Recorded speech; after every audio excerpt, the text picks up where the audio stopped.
Isaac Wilhite. At left guard, number 64, Alex Peeler. At center, number 55, Connor Clark. At right guard, number 72, Max Berry. At right tackle, number 63, Carlos Parker. Wide receiver, number 12, Brady Schroff. At wide receiver, number 2, Briley Love. At wide receiver, number 9, Ty Gentry. At running back, number 4, Ryan Nickel. And at running back, number 5, Ty Denton. The quarterback is number 13, Caleb Smith.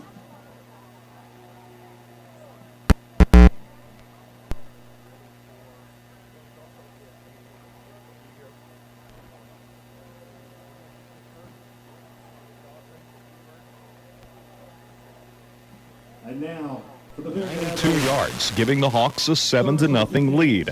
After forcing a Jefferson County punt, Hardin Valley took over at the Patriot 47 and strung together an 11-play drive, scoring from the 1 when running back Ryan Nichols scooped up a fumble by quarterback Caleb Smith and dove into the end zone, extending the Hawks' advantage to 14-0. With just under 8 minutes to play, the Patriots finally got on the board thanks to a 14-yard touchdown run by Aiden Houston, cutting Hardin Valley's lead in half at 14-7. The Patriot defense then got a stop, and special teams provided a special play. Jefferson County's Colin Young blocking the Hardin Valley punt. The loose ball picked up by Jace Dobbins and returned some 47 yards to pull the Patriots to within a point at 14-13 with 3:51 remaining.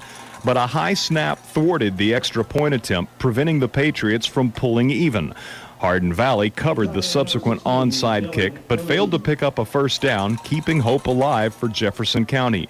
But on a run that would have netted a first down at midfield with just under a minute to play, Patriot quarterback Connor Kaywood lost the ball on a hit by Sam Simpson. The fumble recovered by defensive lineman Isaac Wilhite to preserve the Hawks' 1-point victory, 14-13.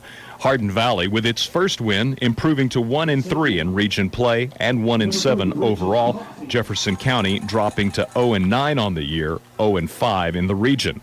In last week's other Region 1 6A contests, Dobbins-Bennett won going away at home, defeating Morristown West 59-14, while Science Hill enjoyed an open date. So entering Week 10, Dobbins-Bennett occupies the region's top spot. The Indians 5-0 in the region, 7-0 overall. Farragut and Science Hill are both 3-1 in the region, though the Admirals hold the head-to-head advantage. Farragut 5-3 on the year, Science Hill 5-2. Bearden is currently 4th at 2-2 in the region and 2-5 overall. Morristown West and Hardin Valley are both 1-3 in region play. The Trojans 2-5 for the season. The Hawks 1-7. And finally, Jefferson County, which is 0-5 in the region and 0-9 on the year. Tonight in Region 1 6A, in addition to our matchup with Farragut hosting Hardin Valley, it will be Morristown West welcoming Bearden, and Science Hill entertains Dobbins-Bennett. Jefferson County is off tonight in advance of their season finale versus Farragut next Friday. Meanwhile, in Region 2 6A this evening, Maryville visits McMinn County, Ottawa hosts Heritage, William Blount calls on Cleveland, and last night, in a non-region contest, Bradley Central won at home over Soddy Daisy, 49-14.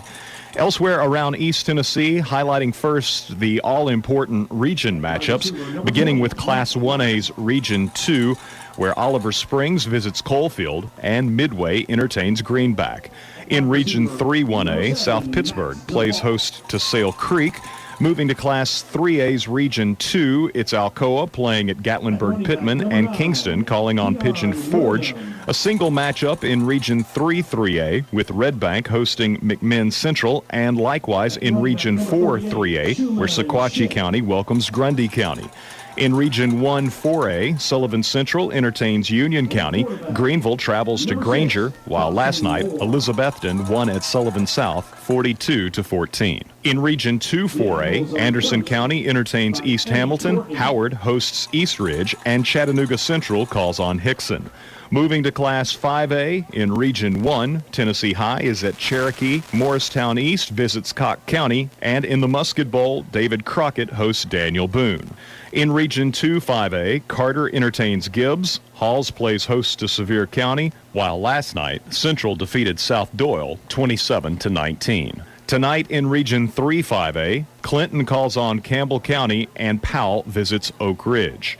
In tonight's remaining non-region games across East Tennessee, Bledsoe County plays host to Cumberland County, Brainerd entertains Pearl Cone, Cumberland Gap calls on Claiborne, Cloudland welcomes Johnson County, Cosby travels to Jellicoe, Seymour visits Lenoir City, Meigs County plays at Polk County, Copper Basin hosts Fannin County, Georgia, Sunbright welcomes Wartburg, Carnes travels to Ray County, Catholic calls on West, Marion County is at Silverdale Academy, Sullivan North entertains Sullivan East, Hampton visits Volunteer, West Green welcomes Hancock County, Tellico Plains makes the trip to Sweetwater, Whitwell plays host to Fayetteville, Unicoi County entertains Chucky Doak, York Institute travels to Livingston Academy, and Stone Memorial is home to face Smith County. Also in Division 2, Boyd Buchanan is at Notre Dame. McCallie hosts Life Christian Academy out of Virginia. Webb welcomes Chattanooga Christian. Kings Academy travels to Grace Baptist of Chattanooga. And Christian Academy entertains Grace Christian. Again, here at Farragut, it's the Admirals looking to solidify their hold on no worse than a second-place region finish hosting the Hawks of Hardin Valley. Coming up a little later in our Farragut football pregame show, I'll be joined by Farragut head coach Eddie Courtney. But up next, we'll take a look at tonight's probable starters for both the Admirals and Hawks. It's a Farragut Football Friday night on Farragut's Independent Voice, 105.3 FM, online at WFIV.com, and accompanying Brandon Campbell's video feed available at YouTube, Facebook, and Livestream, with links provided on the live game broadcast page at FarragutFootball.com. Brickhouse Collectibles Hobby Shop is your headquarters for your favorite Lego sets, new and old, comic books, Magic the Gathering, Pokemon, sports cards, games, statues, and whatever cool things we can find for you. Make sure you follow us on Facebook at Brickhouse Collectibles. We're located at 163 West End Avenue in Farragut, open 7 days a week. Discover a world of fun that awaits you at Brickhouse Collectibles. Call today 865-392-1092 or email us at info@brickhousecollectibles.com. The grocery store, work, taking the kids to school. Your family makes thousands of stops each year, and with each stop, you're counting on your tire's grit to stop you safely. So make Matlock Tire your next stop. Let their experts make sure you have the tires that are up to the task, like the new Michelin Premier All-Season Tire, which has excellent gripping power on wet roads, even when worn. So stop by Matlock Tire today and make every stop count. Go with the extra mile, Matlock Tire. In Farragut, Maryville, Lenoir City, Athens, and Hardin Valley. Welcome back to the Farragut Football Pregame Show on Farragut's Independent Voice, 105.3 FM, online at WFIV.com, and paired with BDC Productions video stream. The various platforms linked on the live game broadcast page at FarragutFootball.com, as the Admirals this evening host neighboring Hardin Valley in a Region 1 6A matchup. The visiting Hawks got their first win of the season last Friday, edging Jefferson County 14-13. Farragut, meanwhile, enters the night 5-3, 3-1 in the region, following last week's 45-17 dismantling of arch rival Bearden. I'm pleased to be joined at this time by Farragut head coach Eddie Courtney. And, Coach, a really solid performance by your crew versus the Bulldogs. Great to see the Admirals have the success they did running the ball after struggling in that department the week before. Well, that's a big emphasis 2 weeks ago was getting better in the running game. And, with Dion back, Sam Moses, and then Schumann Shue, and those three guys, and occasionally Eli Parcell and some other guys, but it goes back to those 5 offensive linemen, Aiden Smith and Carter Sherman and Elijah Harville, and then Dennis Longmire, of course, Wilson Ventura. Those guys have gotten better as this year went on. It was a season high, 327 yards rushing. And, Coach, the last 2 games, quarterback Dawson Moore has figured much more prominently in the run game. He's scrambled here and there, but many of his rushing attempts have been by design where that was not so much the case earlier in the season. Well, his maturity and his confidence through his experience, now going into this part of the season, we're a chance to running and throwing. Another guy whose role and performance seem to be expanding is tight end Jake Wallace. Missed a few games earlier in the season, but, Coach, he's looking more and more confident as both a blocker and a receiver. Oh, he is, and see, he's our first year out playing football. He is a senior, but he's a very good athlete off the basketball team, and he loves this game of football, and he's understood it. His blocking's been great. He's blocking it tight end, so that's been key. This guy's really come on and helped us on our offense. And defensively, it was great to see the secondary get some turnovers. Mason Collins with 2 interceptions, Grant Rice with 1, and also the back end made some big tackles and run support.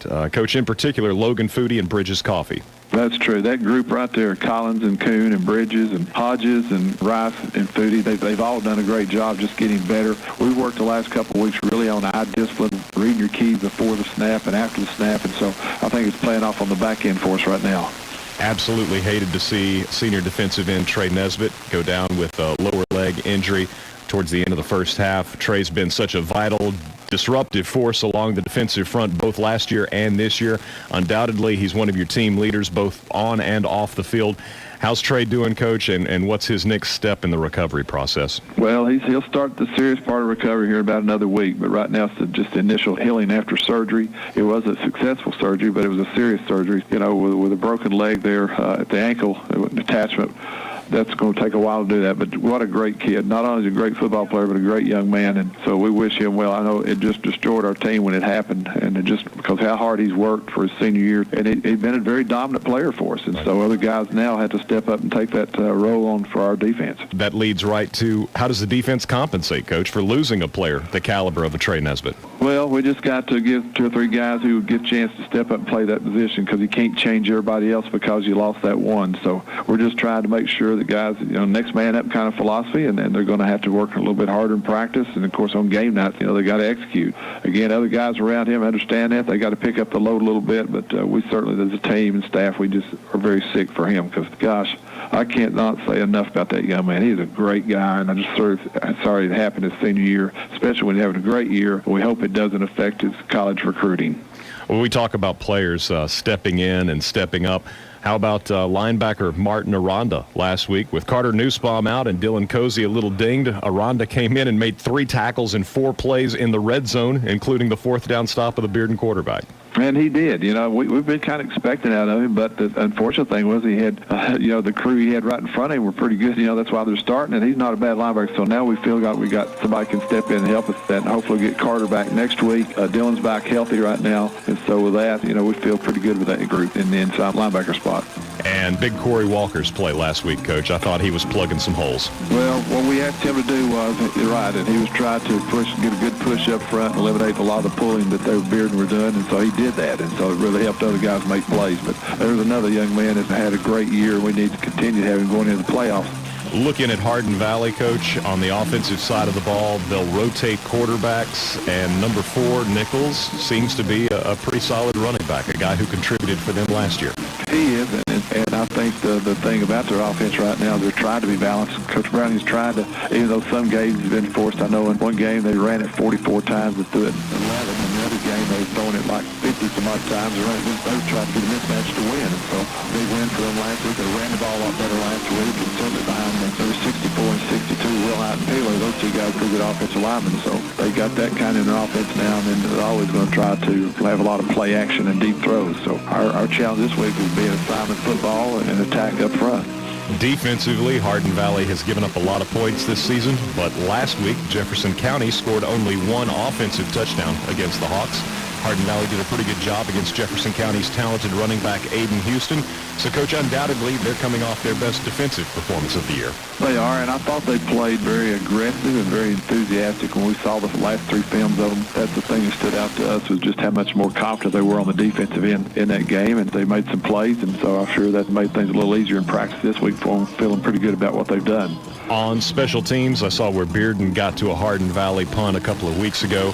Jefferson County last week blocked one for a touchdown, but the Hawks also returned a kickoff for a touchdown versus Jefferson County. So in recent weeks, there's kind of been the good, bad, and the ugly for Hardin Valley's special teams units. How do you see that matchup tonight, Coach, in areas where Farragut might be able to create a big play? Well, I mention this every time we talk. We've spent a lot of time on special teams here. We feel like it's a key thing for any program, and we feel like we might have some opportunity to do that. It's all about field position tonight. We feel that we can have a chance to maybe pressure their kicks and at the same time get some returns. So we've worked hard on it this week, and then hopefully it's going to show off tonight in the game.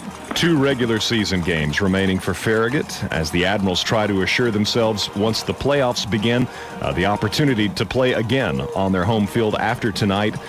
What have you and your staff stressed this week, Coach, to best ensure there's no Bearden hangover and that the team takes the next step forward building on last week's performance? Well, that's exactly what we've talked about all week long. We've not talked about anything about Hardin Valley other than it's the next week up as far as a region game, and we need to solidify the second place in a home field first-round game. And with no disrespect to them, we just felt like to contend in the playoffs, you got to keep playing these next 2 weeks to keep momentum going that direction. Coach, thank you, and I wish the Admirals the best tonight. Thank you, Eric. Appreciate it. That's Farragut head coach Eddie Courtney sharing his thoughts in advance of tonight's Region 1 6A matchup with Hardin Valley at the Admirals' Bill Clabo Field.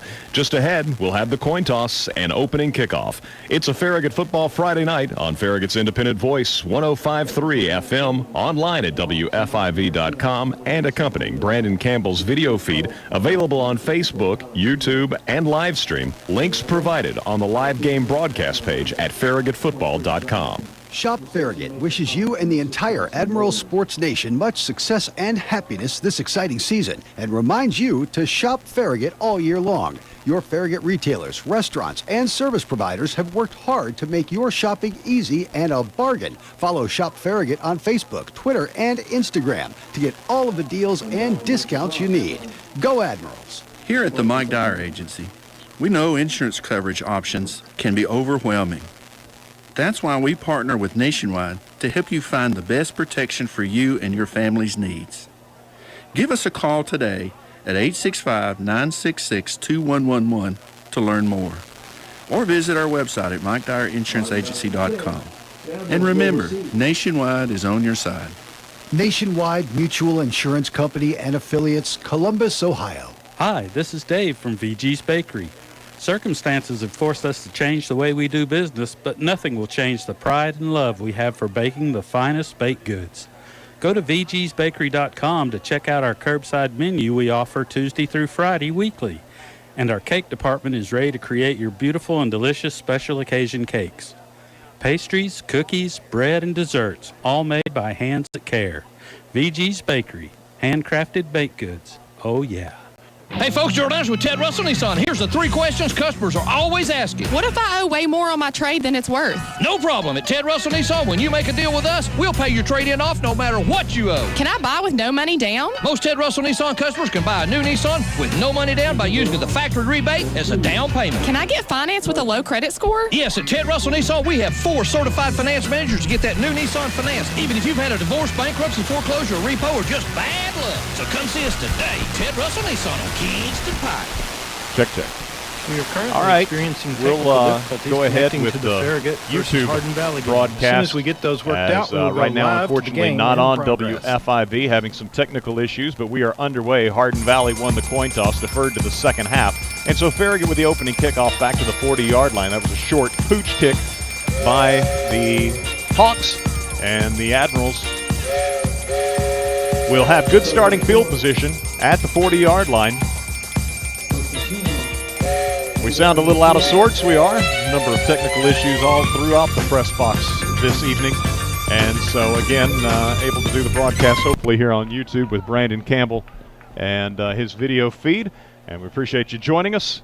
Let your friends know that for the time being, we believe YouTube is probably where normally we would have all sorts of outlets to follow Farragut football tonight. We believe it's only YouTube for the time being. Here's Farragut running a reverse pass. It's Matt White looking to throw the ball downfield. Now tucks it and is going to get forward for about 3 yards as he spins away from the defender on the near sideline. That was Isaac Hillis giving chase, and Farragut goes to the bag of tricks with a reverse pass on the first play from scrimmage. Everybody downfield was covered. White takes and just gets what he can, which is 3 yards. Yeah, a little trick play to start it out there. Nothing doing. Matt gets what he can, as he always does. So the Admirals are from the 43-yard line, 2nd down and 7. They move left to right in this opening quarter on the near hash mark. They give to Schumann running left. Schumann looking for the corner, puts his head down, spun away from a defender, clears the 45-yard line, gets to about the 47-yard line. So Schumann with a gain of another 3, we'll say, and it's 3rd down and 4. Yeah, and the thing with Hardin Valley is no matter what the record is, they always play us tough, always want to get the win against the mighty Admirals. So Farragut on 3rd down Here, third down in about 4.5 to go. They're 40% on the year. Pretty good last week against Bearden on third downs, as the Admirals were 4 of 8. And so here's third down and 4 from the 46-yard line as Moore throws it near side to Matt White. He's got the 50, got a block to the 40, to the 30, to the 20, to the 10. Matt White, 54 yards to the house, 1 minute, 29 seconds into this ball game. And the Admirals pick up not only the third down and the first choice auto repair and service first down, but Matt White, Brett, the 10th time this year that he's caught a touchdown pass. Always open, 7-11. Yep. And Dawson Moore, have I said it 75 times? He throws a beautiful screen pass. Beautiful throw yet again. Matt White outruns the defenders. Big touchdown early. On to attempt the extra point will be Simeon Sharp. Brady Hodges will hold, and we had gotten the long snapper wrong last week, calling it Kanan Jackson, who probably got a kick out of that watching from at home. But I believe it's McNear on the long snap. It's all good, and Farragut leads 7-0 with 10:29 to play in our opening quarter. And so we have no WFIV commercials to bring you. And so we'll be right here with you throughout the break between score and kickoff, as again it was Reese Keeney on the extra point. Farragut, of course, rotating Simeon Sharp, Reese Keeney, never really know, but a 54-yard touchdown pass to Matt White gets the Admirals on the board as Farragut now set to kick it off. It'll be Reese Keeney. Kicking for the Admirals, Reese Keeney. Keeney approaches, puts his toe into it, and sends it downfield, and it will bound into the end zone as Zach Passafume unable to get to that one, and it'll be the Hawks starting from their 20-yard line.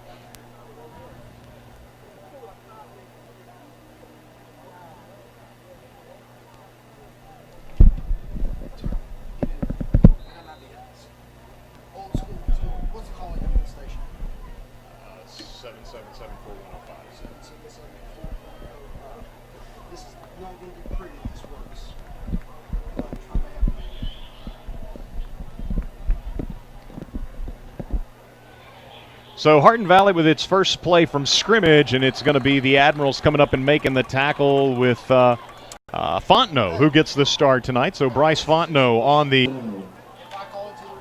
Loss of 1, it's 2nd and 11.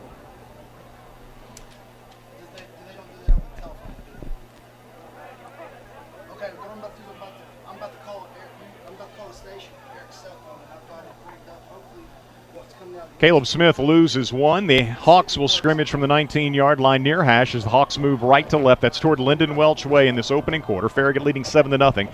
And it'll be again Martin Keeping comes near side, and he'll be first down yardage drug into the Farragut sideline by Dylan Cozy and by Van Acker as the Hawks move for a 12-yard gain on the quarterback keeper Caleb Smith with a first choice auto repair and service first down. Yeah, another little zone read. Caleb Smith, the sophomore quarterback, keeps it, gets the edge, and gets a first down for the Hawks. So from the 30-yard line, the Hawks with the ball on the near hash, first down and 10. The Admirals with their one first down on the initial possession. It was the 54-yard touchdown pass to Matt White. Now the Hawks pick up their initial Matlock Tire red zone. By the way, our kickoffs brought to you by Valerie Thompson, your RE/MAX home specialist. Visit ValerieThompson.com to list your home or view Knoxville area homes for sale. Neglected to say that in the confusion of trying to get things going this evening. Again, apologize for the technical difficulties, as this will be Martin Keeping one more time, and he's wrapped up and thrown back as Eli Purcell is in on the tackle, and look like Mason and Dylan and Corey. So 4 Admirals surround the Hardin Valley quarterback and throw him for, hold him to a, we'll say, 1-yard gain. And Eric, I personally would love to bury Hardin Valley tonight. Last year's game wasn't very enjoyable for us in the rain. They've always had a good defensive front to stop us. Love to see us get a big win tonight early. Surely the team remembers last year. Oh, yeah. Surely. Got to. Second down and 9 I know we do. Yes. Second down and 9 from the 32-yard line. Martin has, I believe, Nichols standing off to his right. 3 receivers right. Hands it off to Nichols. Nothing doing. That's going to be big Corey Walker, was it not? Yep. He's kind of hard to miss down there. Wraps up Nichols. No gain. Third down and 9 yards to go. The big fella, Corey Walker Jr., just devours the running back there. It's going to be 3rd and 9. So here's the first third down situation for the Hawks. Farragut's opposition on the year is converting 40%. Last week, Bearden was 3 of 10 on third down. Farragut got better as far as its third down defense as the game went along. So here's 3rd down and 9 for the Hawks. Is taking the snap will be sophomore quarterback Caleb Smith. Rolls to his right, could run, instead throws downfield, incomplete at midfield stripe. Closest man to that was Farragut's Grant Rice, but thrown over the head of both Grant Rice and the intended receiver. It'll be 4th down as Hardin Valley misfires on its first pass attempt of the night. Yeah, roll out to the right, and there was pretty good coverage. He had a lot of time to throw. Couldn't find someone. Going to be a punt. See if Matthew can get loose. So Hardin Valley with 1 first down, and Brett Bearden blocked a punt. Jefferson County blocked a punt for a touchdown last week. So this is the Hawks, Jacob Wilson's, or excuse me, Dolan Walker snapping it back to John Aragon. His kick is away. Matt White picks it up at the 30, looking for a running lane. Pretty good coverage by the Hawks, nothing doing. Matt couldn't find a seam, and Farragut will have the ball at about the 31, 32-yard line. Call it the 32-yard line, where Farragut will have it for the second time tonight, as the Hawks move for 1 first down, then punt the ball away, and the Admirals get it back, leading 7-0, having scored in just about a minute and a half on their opening possession. A 54-yard touchdown pass to Matt White. So the Admirals back to work, and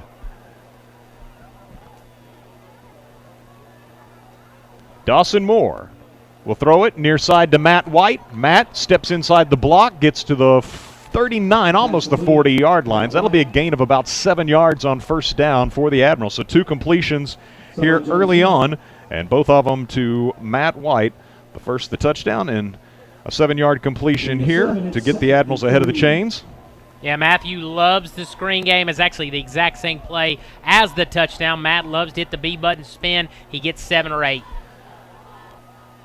So the Admirals from the 39-yard line, 2nd down and 3 yards to go, as it looks like it's Deion Williams in the offensive backfield. He'll take the handoff, coming right side, steps out of a tackle, clears the 40. He's got the 45 and is pushed out of bounds here on the near sideline by Isaac Hillis, and that'll be enough to move the chains as the Admirals from the 39-yard line take it to about the, 45. So Deion with a first down. First choice automotive repair and service first down. Yeah, off right tackle there. Deion breaks the tackle, gets loose to the 45. First down adds.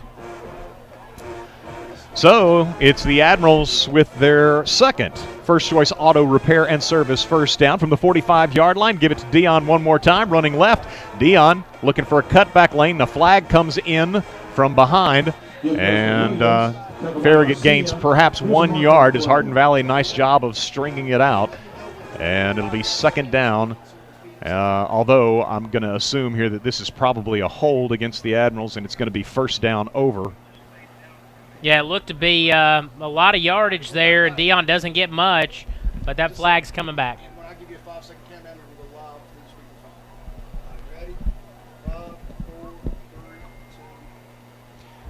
3, 2. We welcome in those listening on 105.3 WFIV. Sorry for the sound quality, but I want to do what we can to get it on, even if the sound quality is lacking some. But also on the Farragut Football YouTube channel. As tonight we're having to scramble to get things on the air, and the Admirals were just penalized for the first time in tonight's ball game, a holding penalty 1 yard deep. So it's first down and 21 yards to go. Schumann Shih with the carry as he comes near side, and again Hardin Valley kind of strings it out, and Farragut gets little if anything. So it'll be 2nd down at about 21 yards to go. Yeah, I think he actually almost lost a yard. Eric just strung that one out, nothing doing off right edge. Loss of 1. It's 2nd and 22. And we're on live now on 105.3 WFIV, as well as Booster Club's YouTube channel, And so we've got, second down and about 22 yards to go. Dawson Moore lets it go deep, looking for Corum, makes the catch at the 30, to the 20, to the 10. They won't catch him. Corum dives into the end zone as the Admirals take it 67 yards on the touchdown pass to Corum. What a beautiful throw there by Dawson. Tanner Corum, I believe, Eric, you'll give me the percentages of touchdowns per catches, but it's a lot. Big playability, just like his older brother. Touchdown ads. Second touchdown in 3 pass attempts for Dawson Moore, and for Trace Corum, a 67-yard touchdown reception, which is his long of the year. It's his 5th touchdown in 7 receptions. And on to attempt the extra point is Reese Keeney out of Hodges' hold, and I believe the snap by McNear. All good as the Admirals lead 14-0 with 6:35 to go in our opening quarter. And so we will step aside here, get a 30-second break, and return on the other side with a kickoff. You're listening to Farragut Football, presented by Pilot Food Marts on 105.3 WFIV.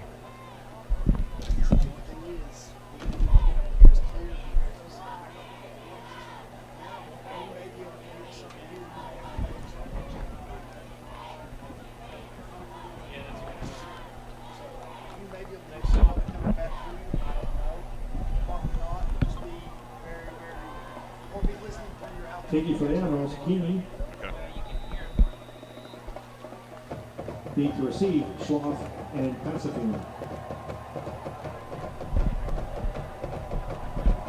Reese Keeney on to kickoff as the Admirals lead 14-0, and the kick will one more time sail into that corner of the end zone down to our right.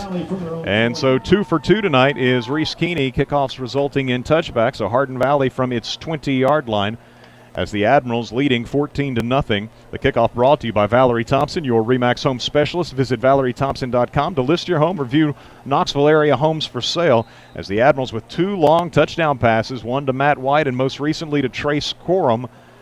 And Keeney knocking through both PATs midway through our opening quarter. Farragut leading 14-0 as Hardin Valley with its second possession. The Hawks picked up 1 first down last go-round, and this will be one more time.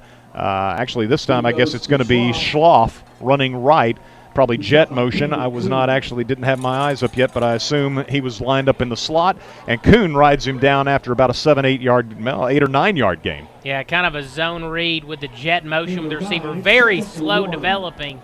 Somehow got 9. Second down, short from the 29-yard line of the Hawks. Hardin Valley to the line. They'll have 3 receivers left, tight end to the right, and the running back I'm going to assume is Nickel, standing off to the left of the quarterback.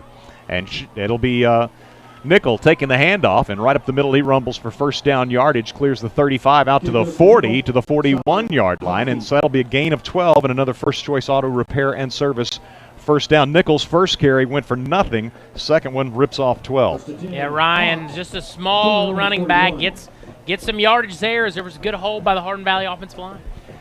From the 41-yard line, Hardin Valley, first down and 10.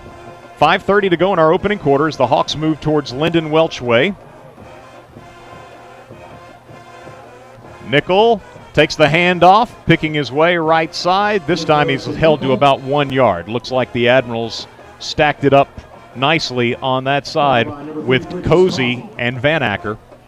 So Van Acker is one of those defensive linemen, Brett, that are going to have to step it up in Trey Nesbitt's absence. And you see Fontenot is out there as well. So no Joe Main tonight, and no Trey Nesbitt. And Carter Nussbaum also taking the night off, as Dylan Cozy will be getting the majority of those snaps. They throw quickly near side, and it's going to be a first down as the Hawks just throw to the slot man from the 42-yard line. They move into Farragut territory at the 48, so it'll be a 10-yard gain on the completion to Zach Passafieu.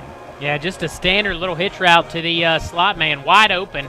Nobody in the area. Looked like to be a bust, but first down, Hawks. Another First Choice Auto Repair and Service first down for Hardin Valley. Check out First Choice Automotive Farragut.com, First Choice Automotive Knoxville.com. So the Hawks in Farragut territory for the first time from the Admiral 48-yard line. 4:27 to go in our opening quarter. as Nichols stands off to the right of Caleb Smith. High snap, hands it off, and the running back is buried, and that was not Nickel. That was on his initial carry, Isaac Hillis, and did not go well. No, it did not. And dinged up Admiral. Hurting a little bit. Is that Foodie? I think so. We think, were you saying that Tyler Brock Hodges made the hit? It's 2nd and 14. It was Cozy injured, yeah.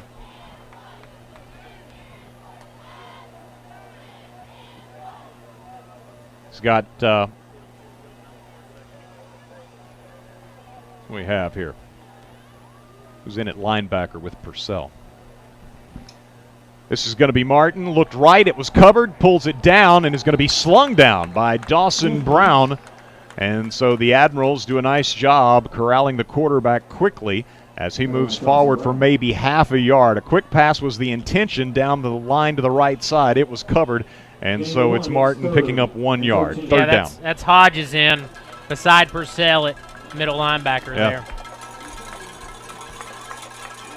So here's another third down. Hard Valley failed to pick it up on their first possession and now face 3rd down and 13 back on their side of the field at the 49-yard line.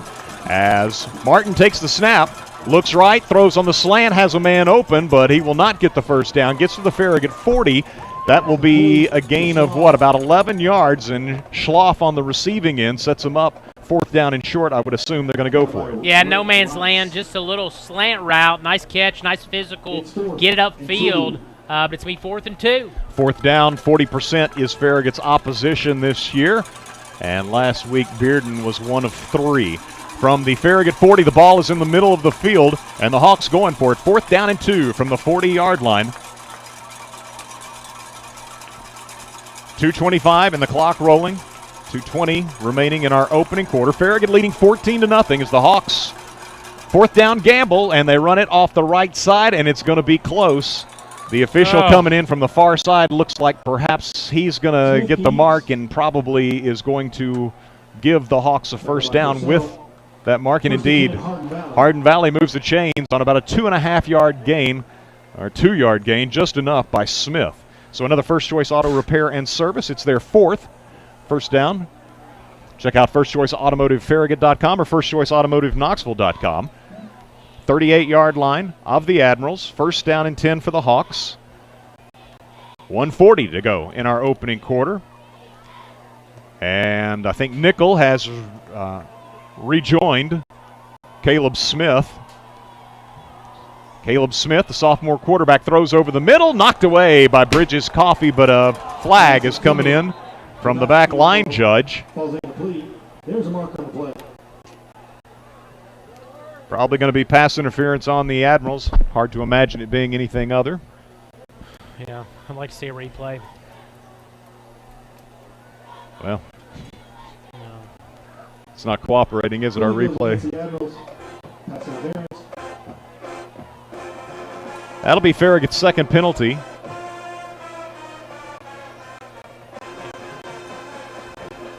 First and 10, Hardin Valley at the 23. So a 15-yard step off. And another First Choice Auto Repair and Service first down by virtue of the penalty. And so just outside the Matlock Tire red zone are the Hawks. First down, 10 to go from the 23.5-yard line. As it's going to be Smith rolling to his left, tries to square his shoulders, throws into the end zone. Farragut knocks it away. Grant Rice in as Passafume was the intended receiver, and that ball fluttered and hung up a long time. The Admirals able to knock it away, but for a second, Brett, I thought perhaps Grant Rice was going to come away with his second interception in as many weeks. Yeah, very underrated safety. Another rollout to the left, and he had all day to throw. Just good coverage by Rice. Almost comes down with an interception.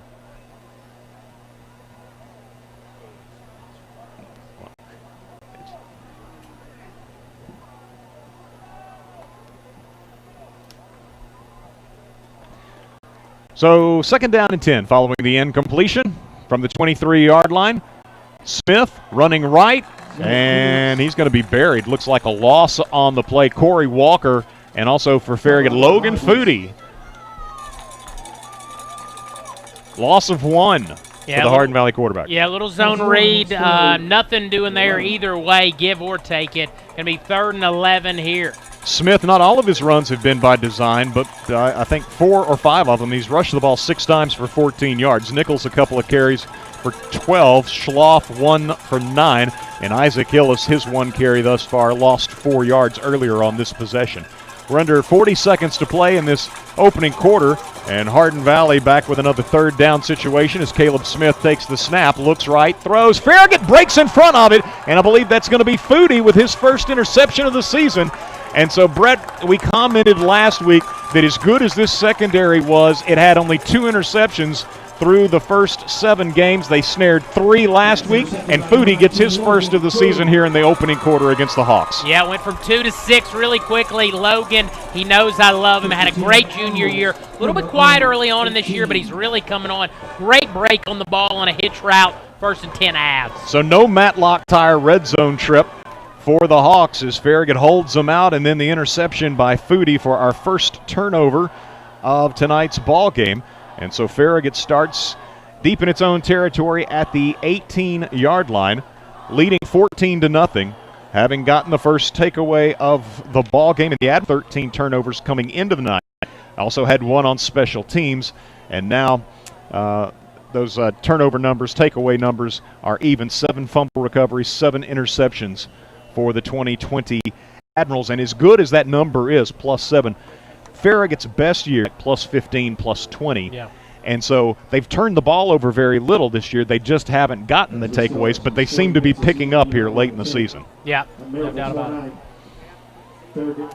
So the Admirals leading 14-0 from the 18-yard line. We had a timeout. I believe the Hawks maybe used it.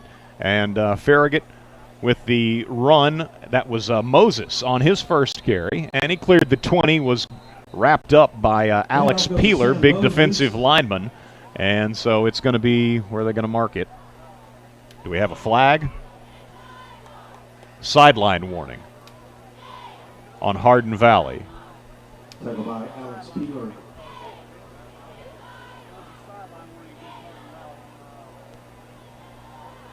All right, so now they put the ball down at the 22-yard line, and so that means Sam Moses with 4 yards on his initial carry of tonight's ball game. Matt White's carried once for 3, and he intended to throw the ball. Schumann Shea, 1 carry for 3. Dion Williams, 1 for 6. Actually may have missed one on Dion. Or no, that was the holding penalty. They flare it down the line to Kiesling, and Kiesling scampers out of bounds on the near sideline at about the 28-yard line. That'll be a gain of 6, very close to a first down. The horn sounds, ending the first quarter. And so 1 quarter in the books, and the Admirals are leading by a score of 14-0. Let's get a 1-minute break. We'll return on the other side with second quarter action as you listen to Farragut Football, presented by Pilot Food Marts on Farragut's Independent Voice, 105.3 WFIV. 1 minute. 1 minute.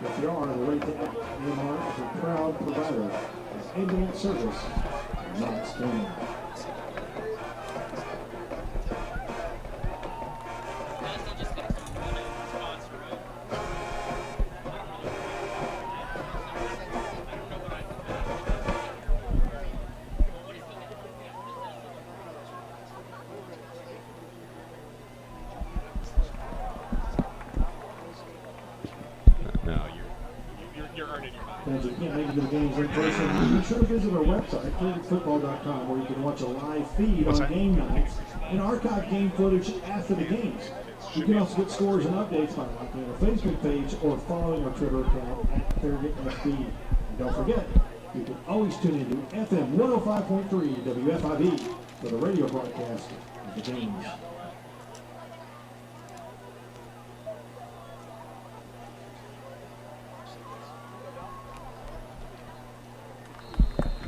Dawson Moore on the first carry of the second quarter, and Kiesling apparently got the first down a moment ago. First Choice Auto Repair and Service first down on the final play of the first quarter. And now from the 28-yard line, Moore keeps it on the zone read out to the 34, so a 6-yard gain. First rushing attempt of the night for Dawson Moore, talking with Coach Courtney in our pregame interview about Dawson by design running the ball more often and more effectively the last couple of weeks. Here's Moses, big hole on the left side. He's in midfield, slips a tackle down the near sideline at the 30 and run out of bounds at the 28-yard line. And so the Admirals move from their 34-yard line to the 28 of Hardin Valley on the run off the left side by Sam Moses. What a beautiful run by Sam. That's got to be his best of the year, Eric. Off left tackle, showed some good speed as well. At the Hawk 28. First Choice Auto Repair and Service, first down, number 4 for the Admirals. And 22 and 16, a 38-yard run for Moses, who has 42 on 2 carries. They dump it across the middle. Matt White to the 10 and out of bounds down around the 6-yard line. And so the Admirals with the crossing route to Matt White, and he picks up 22 yards on the little short pass over the middle from Dawson Moore. Yeah, they were playing a deep cover 2 zone, and Matt just slipped inside it, and he's able to get good yardage inside the 7. Another First Choice Auto Repair and Service first down, and the Admirals in the Matlock Tire red zone for the first time tonight. And Farragut doing a pretty good job as far as getting the ball in the end zone on their red zone trips this year, 68%. This is going to be Moses, a little misdirection on the counter, and he gets inside the 5 to the 4, a 2-yard gain as he was tripped up on his way to the goal. But second down and goal to go from the 4-yard line. Yeah, that's the old wraparound counter. We've seen it a lot through the years here. Not as much this year, but tried to surprise him, got 3. Goal to go from the 4-yard line for the Admirals on second down, 10:43 to go, second quarter. The Admirals leading here at Bill Clabo Field, 14-0. Moses one more time, this time off the right side, and it'll be third down apparently as he comes up perhaps a foot short. It looks like he's inside the 1. So a 3-yard gain. Yeah, I don't love the spot, but yeah, he's right inside the 1-yard line, third and goal. You're not kicking this one, got 2 downs to get a yard. Admirals converted their earlier third down. Let's see if they can get it here rather than forcing the issue on fourth down. Eli in the game. Eli Purcell, who ran in the 2-point conversion last week against Bearden, lines up in the offensive backfield and burrows his way into the end zone. Just kind of put the head down, lowered the shoulders, and I think everybody got out of the way, to be honest with you. That's what I was thinking. Best idea, just stay out of the way because you're not stopping him from moving an inch when he hits you at the goal line. Touchdown ads. Eli Purcell from 1 yard out scores the touchdown. And for Eli, that's his third rushing touchdown of the season. And the Admirals convert the third down. They convert the Matlock red zone trip. And now Reese out of Brady Hodges' hold and McNear, I believe, with the snap tonight. Up and good. The Admirals lead it 21-0 with 10:04 to play in our second quarter here at Bill Clabo Field. We'll get a break and a 30-second break and return with a kickoff on the other side as you listen to Farragut Football presented by Pilot Food Marts on Farragut's independent voice, 105.3 WFIV. Brickhouse Collectibles Hobby Shop is your headquarters for your favorite Lego sets, new and old, comic books, Magic the Gathering, Pokemon, sports cards, games, statues, and whatever cool things we can find for you. Make sure you follow us on Facebook at Brickhouse Collectibles. We're located at 163 West End Avenue in Farragut. Open 7 days a week. Discover a world of fun that awaits you at Brickhouse Collectibles. Call today 865-392-1092 or email us at info@brickhousecollectibles.com. Okay, you're not playing. Welcome back to our Farragut Football Friday night here on 105.3 WFIV and also the Booster Club's YouTube channel, streaming at that site as well tonight, where there's all sorts of technical issues up here in the press box with a number of outlets.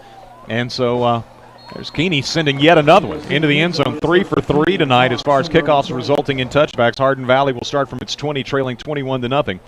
But doing what we can. I know the sound quality is not what it normally would be on 105.3 WFIV, but Tyler getting creative and getting us on the air. And again, we should probably sound a little bit better on YouTube if that connection is being made. But the kickoff brought to you by Valerie Thompson, your RE/MAX home specialist. Visit ValerieThompson.com to list your home or view Knoxville area homes for sale. So it's been all Farragut. Hardin Valley had a decent-looking drive going on their last possession, but an interception by the Admirals' Logan Foodie, and then Farragut takes it 78 yards or actually 82 yards for the touchdown. And Hardin Valley with the first play on this possession hands to Braden Schloff. as he moves right to left, takes the handoff in jet motion, and picks up maybe 7 or so yards. Second down and 3. I think Bridges Coffee on the tackle for the Admirals. That is the slowest developing play I've ever seen. Jet motion zone read. I don't like it at all, to be honest with you. Somehow that got 8, but you got to key it. From the 28-yard line, the Hawks second down and 2. They bring a man in motion, and they run into each other in the offensive backfield, and here comes Corey Walker. Wow, you could not have scripted that worse.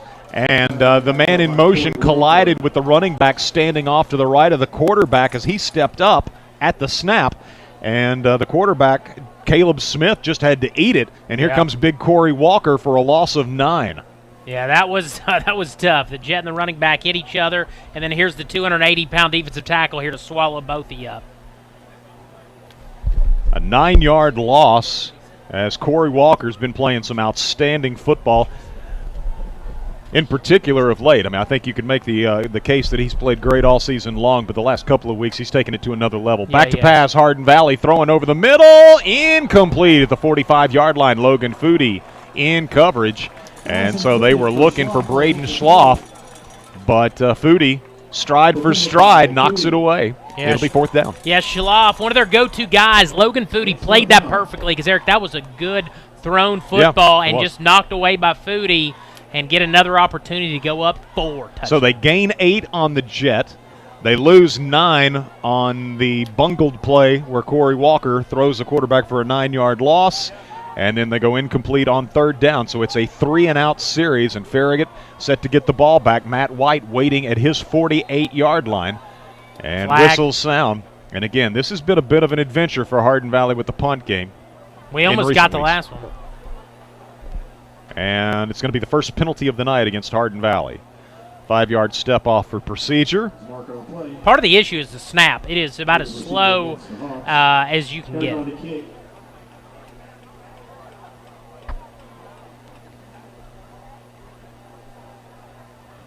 Got it out. Matt White's going to be able to take it at the 45-yard line. Comes near sideline. He's 40, gone. 35, 30, 25, 20. Sidestepped the man. 15, 10 to the 5. Well, out of bounds somewhere inside the 10. At the 8. At the 8-yard line, Matt White steps out of bounds, and so the Admirals will start from the Hawk 8, leading 21-0. And, Brett, you can see that coming as you pointed out, right? I mean, it's a line drive kick. Yeah. Matt White, the cover team is not down, and that's a recipe for disaster if you're Hardin Valley. I think if you're looking at a returnable punt in the dictionary, that's what you're looking for. Nobody within 30 yards of you, and it's all set up. Beautifully done as you've got, Schumann coming back in the football game. 8 yards to go for pay dirt. Admirals will start in the Matlock Tire red zone. Locations on Kingston Pike near Level Road across from Costco and in Lenoir City, also now in Hardin Valley. Give to Schumann, running right, clear lane into the end zone, but we've got a flag from behind, so it's going to back them up as the Admirals first and goal from the 8 after the Matt White punt return. 3-and-out series for Hardin Valley, and where that flag was thrown as far as the official, you got to think it was on the backside of the play and completely unnecessary. Yeah, that's kind of why I'm emotional, Eric. That was definitely nowhere near the play. Going to be first and a little bit longer now. So it had been the 8-yard line. Looks like they've moved it back to the 17, so we'll give Schumann 1 yard. And the team penalized 10, 36 yards on 3 penalties as the Admirals are from the 17-yard line now, facing first and goal. Schumann off to the left of Dawson Moore. Moore being pressured, got away, gets to the 15, and down to about the 12. And so on the tackle for Hardin Valley, looks like it was Isaac Hillis. Applying pressure immediately was Ty Denton, but Moore escaped that pressure and goes from the 17 to the 12 for a 5-yard gain. That's just a miscommunication, Eric. Trace Corum was blocking. He was not going out for a pass. He was looking for him. Just a miscommunication there. Looks like the Admirals have got Hank DeVault at wide out to the near side. This will be Moore keeping it up the middle to the 5, to the 3, and into the end zone. Right up the gut goes Dawson Moore from 12 yards out. Dawson scores the touchdown as the Admirals convert in the Matlock Tire red zone, And for Dawson, it's going to be his second rushing touchdown of the year. Yeah, little zone read. The big fella keeps it, rumbles in the end zone. I'm loving this early. Run it up. So Reese Keeney on to attempt the extra point out of McNear's snap, and the hold by Hodges, and all good. And so the Admirals lead 28-0 with 7:39 to go until halftime here at Farragut's Bill Clabo Field. We'll get a break for our sponsors, a 30-second break, and return with a kickoff on the other side as you listen to Farragut Football presented by Pilot Food Marts on 105.3 WFIV. Listen up, fans. All hands on deck. Farragut Marching Band fall fundraising efforts have begun, and they're going to go on until Saturday, November 7th. This year they've got poinsettias available in 4 festive different colors, and Fraser Fir Christmas wreaths in 2 sizes for every window and door in your home. And so about the Farragut Band this year, go to farragutband.com for more details.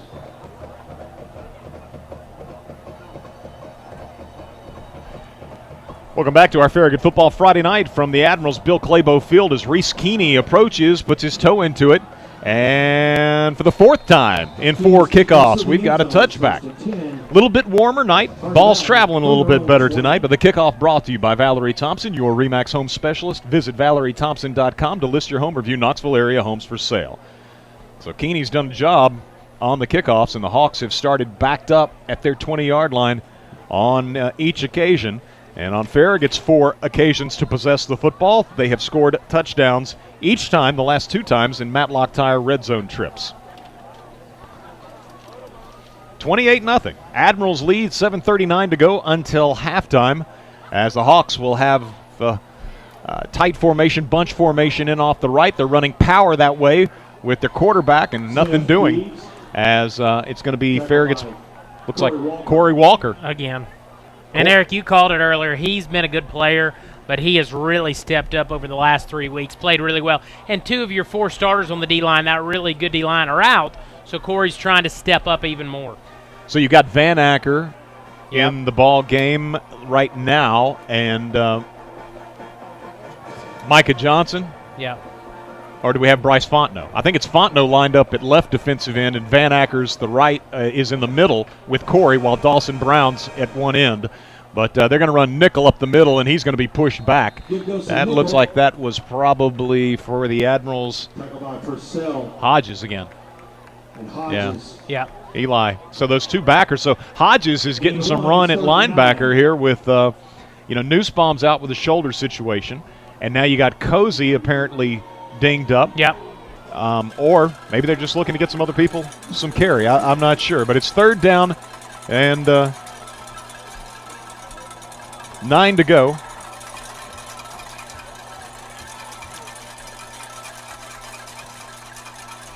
Back to pass. Caleb Smith slides out of the pocket to his left. Throws. Was that caught? Looks like it was. It's going to be short of the first down, I believe. Schloff made the catch, but he's about a foot short of the first down. Yep, Schloff with the big catch, but it's going to be almost a whole yard, really, a short. But do they go for it at their own 29? Picked up a 4th down earlier, 4th down and short. That was in Farragut territory. As you say, Brett, from their 29 is a whole different animal, but down 28-0, why not?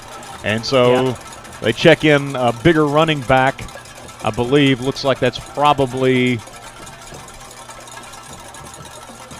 That may be the freshman, Brady Hography, and it'll be the quarterback keeping, and up the middle he's going to have the first down.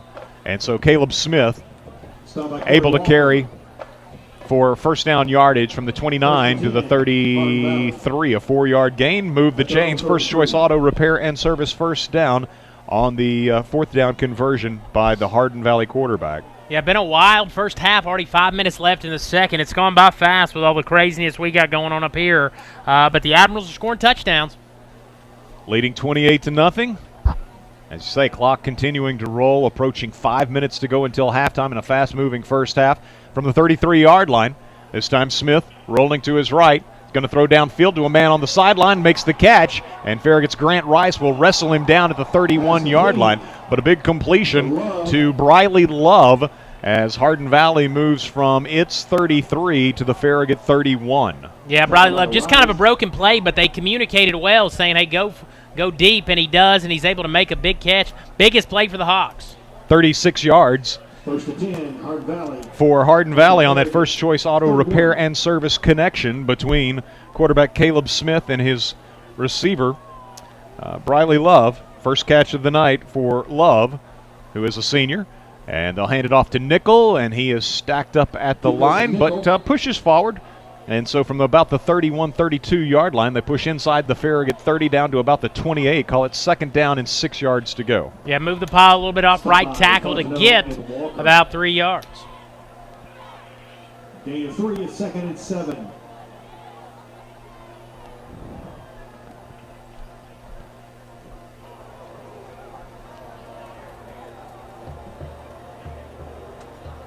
.28-yard line of the Admirals. Hardin Valley scrimmaging from that point as they'll throw over the middle, incomplete. Just looking for the tight end release down the seam, and it goes incomplete, intended for Green. It's third down. Yeah, try to do the delayed tight end release. Was open a little bit, just overthrown slightly. So Hardin Valley's 0 for 5 on third downs. It may be that if it's not long, that it's 4 down territory no matter where the Hawks are on the field with this first half deficit. But certainly here, if they don't lose substantial yardage, you figure they're going to have 2 downs to pick it up, as the Hawks will have trips left and a single receiver right. Smith takes the snap. Here comes Farragut on the rush, and it's going to be Kuhn. They throw it. Is there anybody anywhere around? That's going to be grounding, is it not? As Dawson Brown was bringing the heat. Van Acker was bringing the heat. And are they going to roll? Yep. Yeah, grounding. And give Kuhn credit. Not only does he provide the pressure, absolutely destroys the blocker. I wish I could show you on the replay. That was very well done. Guys, something I'm noticing as well is that you're seeing Hardin Valley's running this power scheme with the pulling guard, and what that's doing is open up some lanes, and the Farragut defensive linemen are able to hit those lanes and get pressure on this young quarterback. Yeah. So that was an 11-yard loss. The intentional grounding. The play counts, and it's 5 yards from the spot of the grounding. So it was an 11-yard loss and then a 5-yard step off from that point. So it's a loss of 16 on the play. And so I was just saying a second ago, it's 4 down territory almost anywhere unless it's 4th down and forever. Well, now it's 4th down and forever. And so the Hawks do bring on the punting unit from the 44-yard line. They need the 21 of Farragut for a first down.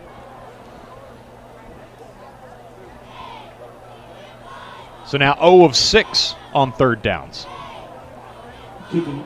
And it should be Aragon, the punter. Nose of the ball down. End over end kick. Bounds at the 10. Skips into the end zone. It'll be a touchback. And so Farragut First and 10, Admirals takes over at the 20, leading 28-0 with 3:52 to play in our first half. 4 possessions, 4 touchdowns for the Admirals.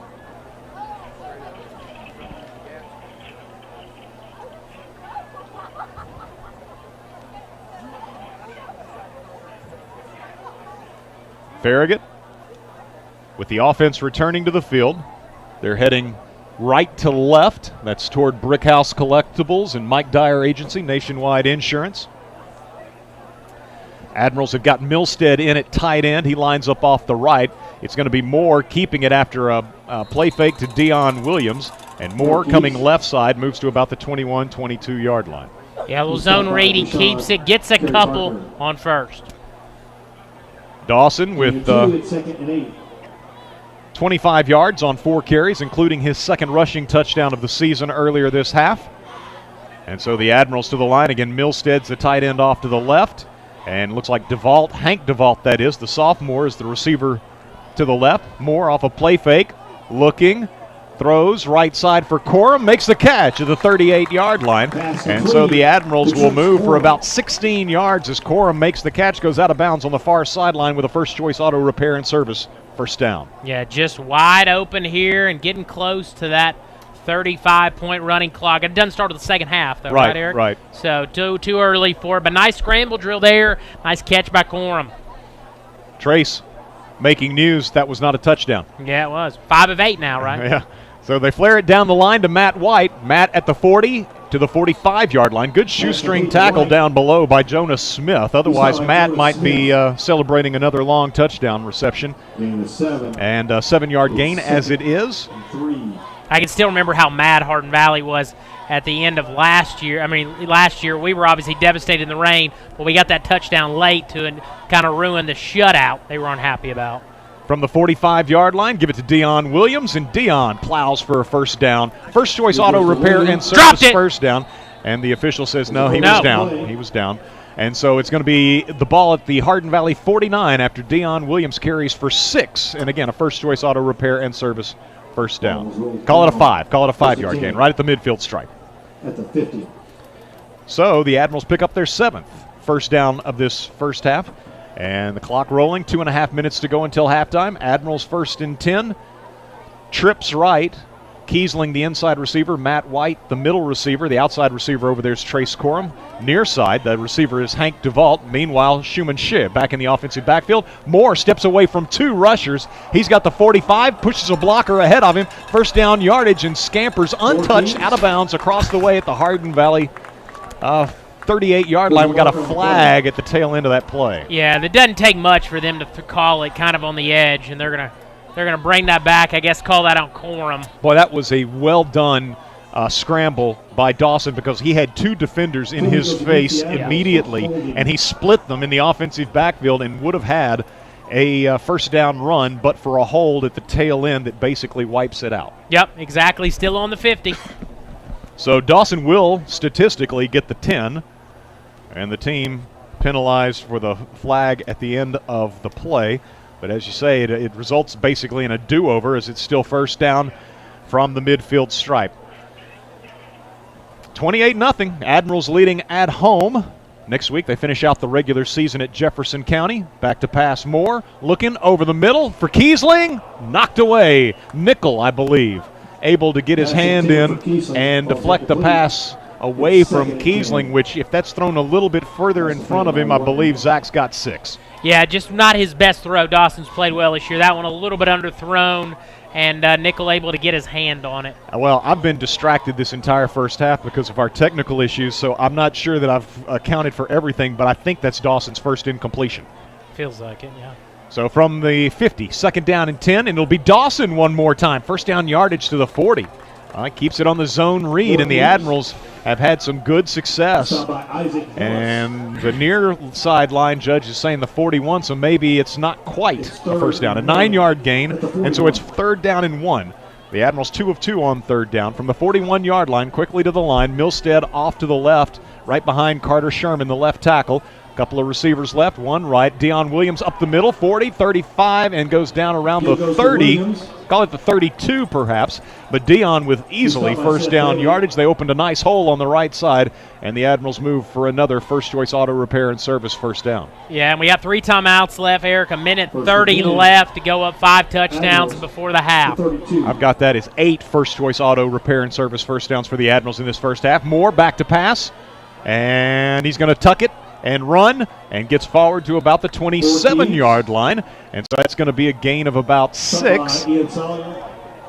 6, and we've got a 1:08 clock rolling to go in the first half. Admirals quickly to the line. 2nd down and 4 from the 27-yard line.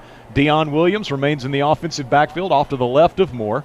2 receivers and a tight end to the left. That's the side that Moore rolls to. Throws underneath. Kiesling makes the catch and stayed in bounds at the 20. Might have been better served to get out of bounds. He had first down yardage, and the Admirals down to the 17-yard line with that 10-yard completion, a first choice auto repair and service first down. Yeah, I feel like you can get whatever you need. You got 3 timeouts, though. He got some extra yardage in the red zone here. First down.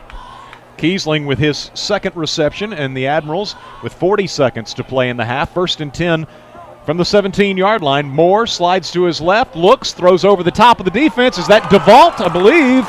Maybe Hank DeVault with his first touchdown reception. Yes, sir. The sophomore from 17 yards out makes the reception, and the Admirals on the board one more time. The third touchdown of the first half for Dawson Moore, and the first career touchdown for number 80, Hank DeVault, a sophomore in your Farragut football program. Yeah, Hank DeVault, not the biggest guy, 130 pounds at 5'5", but the youngster scramble drills it, finds his way in the end zone. Good throw by Dawson, touchdown.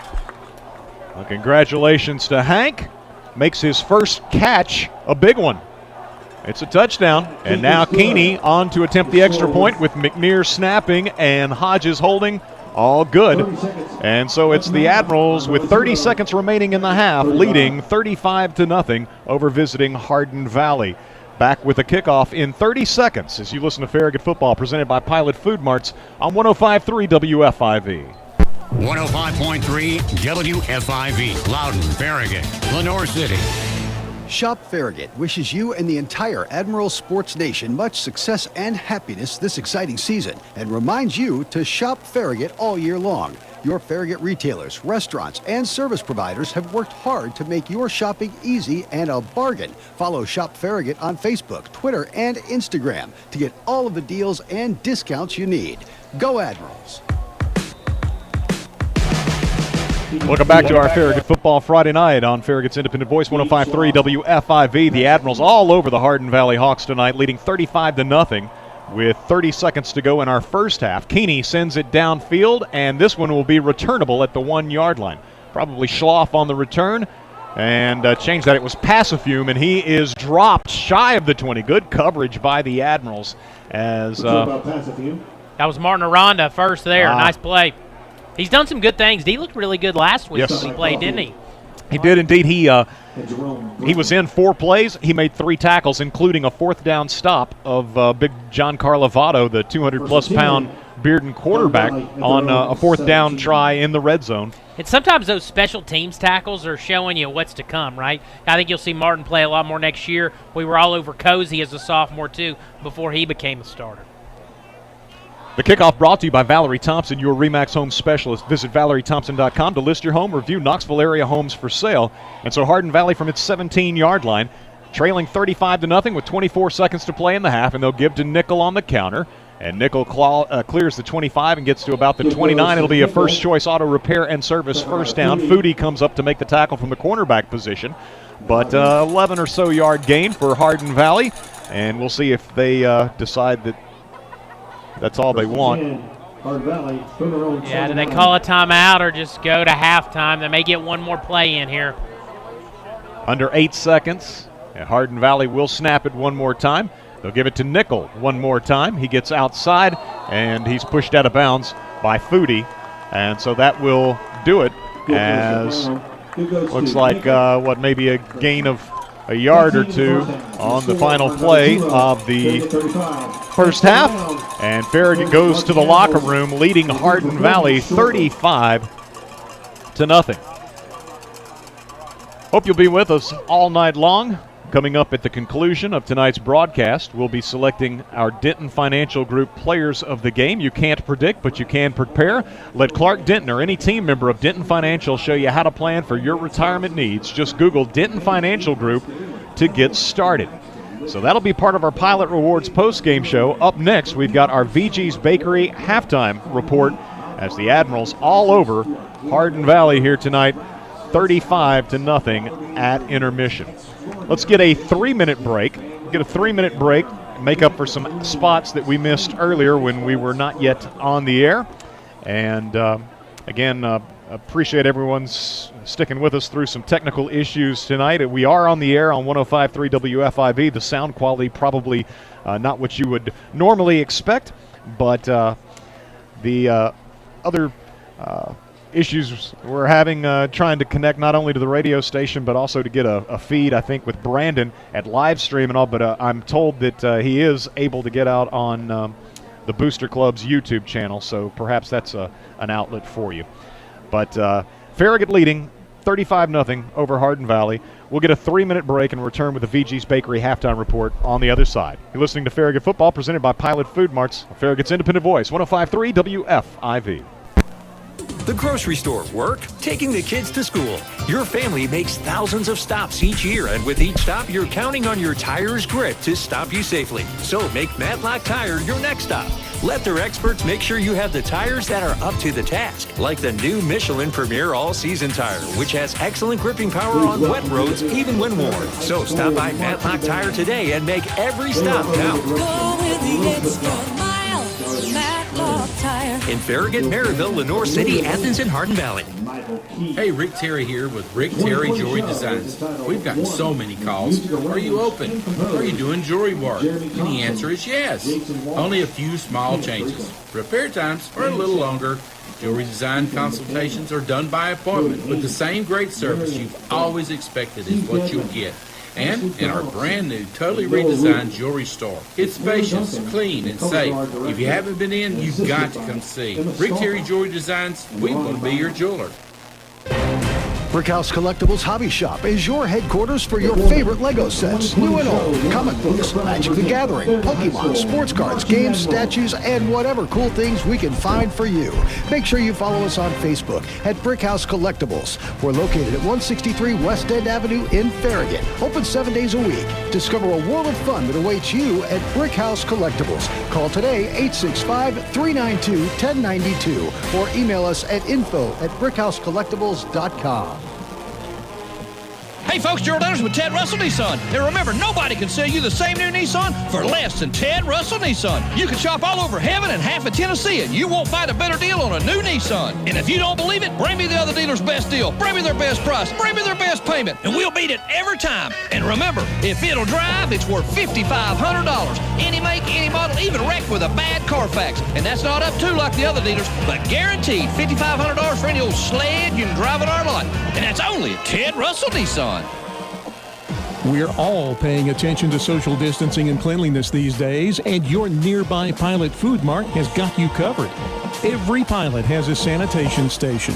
You'll find masks and hand sanitizer to help keep you and your family safe. While you're there, get your Pilot My Rewards card. It's good for 3 cents a gallon off Pilot gas and in-store specials. Your neighborhood Pilot Food Mart. We're right on your way. Coming up, it's the VG's Bakery Halftime Reports here on I-105. Yeah. Hi, this is Dave from VG's Bakery. Yeah. Circumstances have forced us to change the way we do business, but nothing will change the pride and love we have for baking the finest baked goods. Go to vgsbakery.com to check out our curbside menu we offer Tuesday through Friday weekly.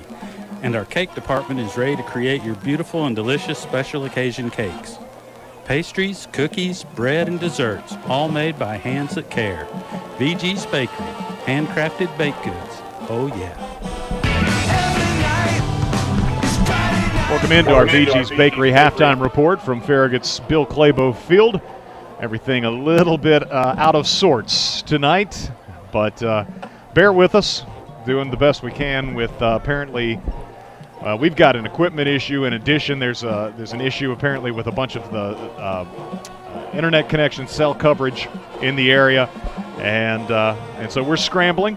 But my understanding, and it looks like right now we actually have the picture on a computer screen here. It looks like YouTube is working well, so I would highly recommend that tonight as your best outlet for Farragut football.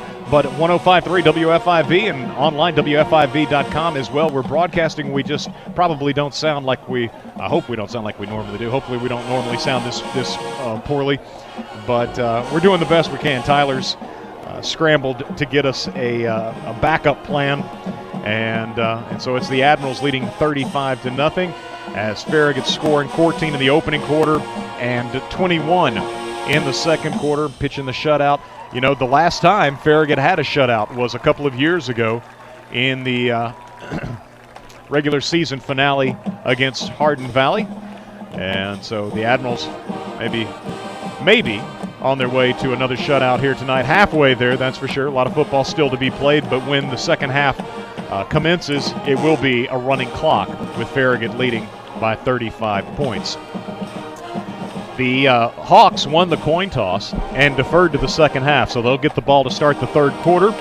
Farragut on the opening possession scored quickly, a 54-yard touchdown pass to Matt White. Matt got a good block from his fellow receiver on the outside and out-sprinted the Hardin Valley safeties to the end zone. 54 yards, that was Matt's 10th touchdown reception of the season, the 23rd thrown by Dawson Moore. And just a minute and a half into the ballgame, the Admirals on the board with a long touchdown pass. Dawson Moore to Matt White. Reese Keeney good on the extra point. Farragut up 7-0. Hardin Valley moved for one first down on its initial possession, then punted the ball away. The Admirals come back with another long touchdown pass. This one 67 yards to Trace Corum. And so Corum with his fifth, I believe, touchdown catch of the year, which is a remarkable number considering that was his 7th overall reception at the time.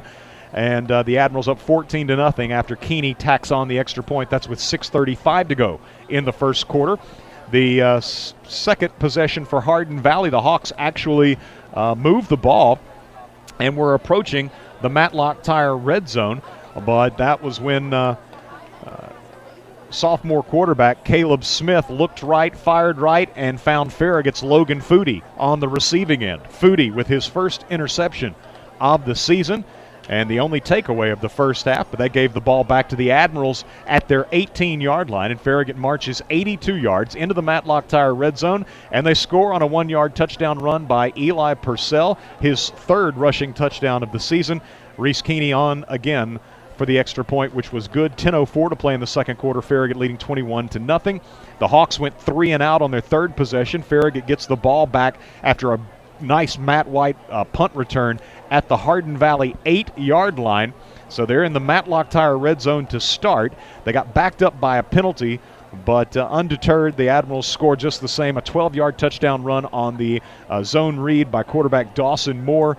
For Dawson, that's his 2nd rushing touchdown of the season, and the Admirals with 7:39 to play in the second quarter, leading at 28-0 after Reese Keeney again came on to knock through the extra point.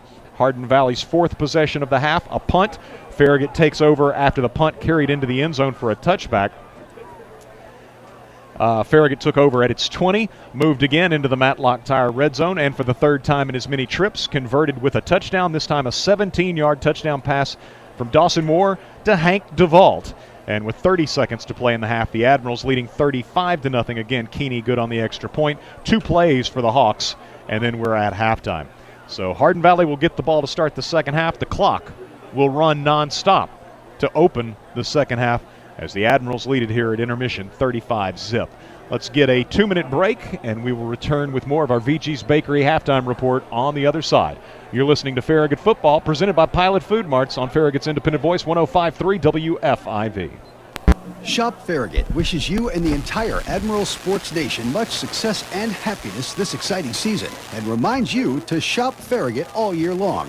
Your Farragut retailers, restaurants, and service providers have worked hard to make your shopping easy and a bargain. Follow Shop Farragut on Facebook, Twitter, and Instagram to get all of the deals and discounts you need. Go Admirals! The grocery store work, taking the kids to school. Your family makes thousands of stops each year, and with each stop, you're counting on your tire's grip to stop you safely. So make Matlock Tire your next stop. Let their experts make sure you have the tires that are up to the task, like the new Michelin Premier All-Season Tire, which has excellent gripping power on wet roads even when warm. So stop by Matlock Tire today and make every stop count. Go with the extra mile, Matlock Tire. In Farragut, Maryville, Lenore City, Athens, and Hardin Valley. Here at the Mike Dyer Agency, we know insurance coverage options can be overwhelming. That's why we partner with Nationwide to help you find the best protection for you and your family's needs. Give us a call today at 865-966-2111 to learn more, or visit our website at MikeDyerInsuranceAgency.com. And remember, Nationwide is on your side. Nationwide Mutual Insurance Company and Affiliates, Columbus, Ohio. Hey folks, Gerald Anderson with Ted Russell Nissan, and it's a buyer's market. That means you could trade up to a new Nissan and keep the same payment or even less. And most customers can do it with no money down. Huge discounts, large rebates, more for your trade-in, and less for our new Nissan so that you can get the payment you need on the Nissan you want. And remember, nobody can sell you the same new Nissan for less than Ted Russell Nissan. That's why we're Knoxville's volume dealer. Ted Russell Nissan, right here in beautiful West Knoxville on Kingston Pike. Ted Russell Nissan. We got it going on.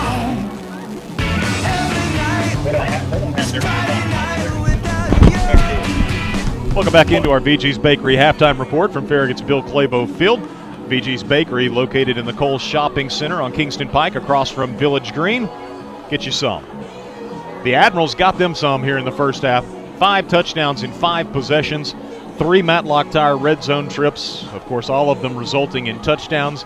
They got started with 2 long touchdown passes. The first 2 scores, a 54-yard touchdown pass to Matt White, followed by a 67-yard touchdown pass to Trace Corum. Logan Foodie got his first interception of the season. That led to a long 82-yard drive capped by a 1-yard touchdown run by Eli Purcell. The Admirals, with a punt return by Matt White, set them up at the Hardin Valley 8. And they would score on a 12-yard touchdown run by quarterback Dawson Moore in the final score of the first half. Dawson finds Hank Duvall for his first career varsity touchdown. Reese Keeney good on all 5 extra points, and the Admirals lead it here at intermission 35-0, scoring 14 in the opening quarter, 21 in the second. The 1 turnover in the first half. Hardin Valley's sophomore quarterback Caleb Smith was intercepted by Farragut's Logan Foodie. I had Hardin Valley with 8 first downs, Farragut with 9. The Hawks 0 of 6 on third down, Farragut 3 of 3, Hardin Valley 2 of 2 on fourth down. Penalties, Hardin Valley 2 for 10, Farragut 4 for 46. Looking at the individual stats, first for Hardin Valley, Ryan Nichols, 6 carries, 30 yards. Braden Schloff, 2 carries, 17 yards. Caleb Smith, the quarterback, 10 carries, minus 2 yards. Isaac Hillis, 1 carry, minus 4. 19 rushing attempts for Hardin Valley, 41 yards. Through the air, Smith completes 4 of 9 for 65 yards and threw the 1 interception to Farragut's Logan Foodie. Briley Love had the big reception. It covered 36 yards. Braden Schloff, a couple of catches for 19, and Zach Passafume, 1 for 10. So again, 4 of 9 through the air for Smith, 65 yards. 41 yards on the ground, 106 yards of offense for Hardin Valley in the first 24 minutes. For the Admirals, on the ground, quarterback Dawson Moore scored a touchdown, his second of the season. He rushed the ball 7 times, picked up 50 yards. Eli Purcell, 1 carry, 1 yard, 1 touchdown. Deion Williams, 3 carries, 20 yards. Sam Moses, 4 carries, 47 yards. And Schumann Shih, a couple of carries for 4 yards. Farragut's total rushing numbers, 18 attempts, 125 yards. Through the air, Dawson Moore, I had him 9 of 10 for 207 yards and 3 more touchdowns. So Dawson now with 25 touchdowns on the season to just 4 interceptions, hooking up with Matt White, Trace Corum, and Hank Duvall in the first half on those scores. Kiesling had 2 catches for 17. Corum, 2 for 83, including the 67-yard touchdown. Matt White, 4 for 90, including his 10th touchdown reception of the season, which covered 54 yards. And then Hank Duvall, the 1 catch, his first career catch, and it was a 17-yard touchdown. So again, 207 yards through the air, 125 on the ground, and the Admirals rack up 332 yards of offense in the first half compared to 106 for Hardin Valley. So Farragut more than tripling Hardin Valley's offensive output in terms of yardage, and shutting the Hawks out on the scoreboard, up 35-0. Let's get another 2-minute break. We'll return with more of the VG's Bakery halftime report on the other side as you listen to Farragut football presented by Pilot Food Marts on Farragut's independent voice, 105.3 FM, WFIV.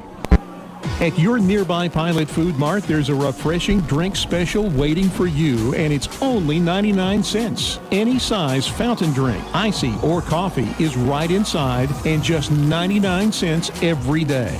With your Pilot My Rewards card, get 3 cents off every gallon of gas, and find additional specials inside the store. Drink specials, gas savings, regular specials. Get your Pilot My Rewards card today. Pilot, we're right on your way.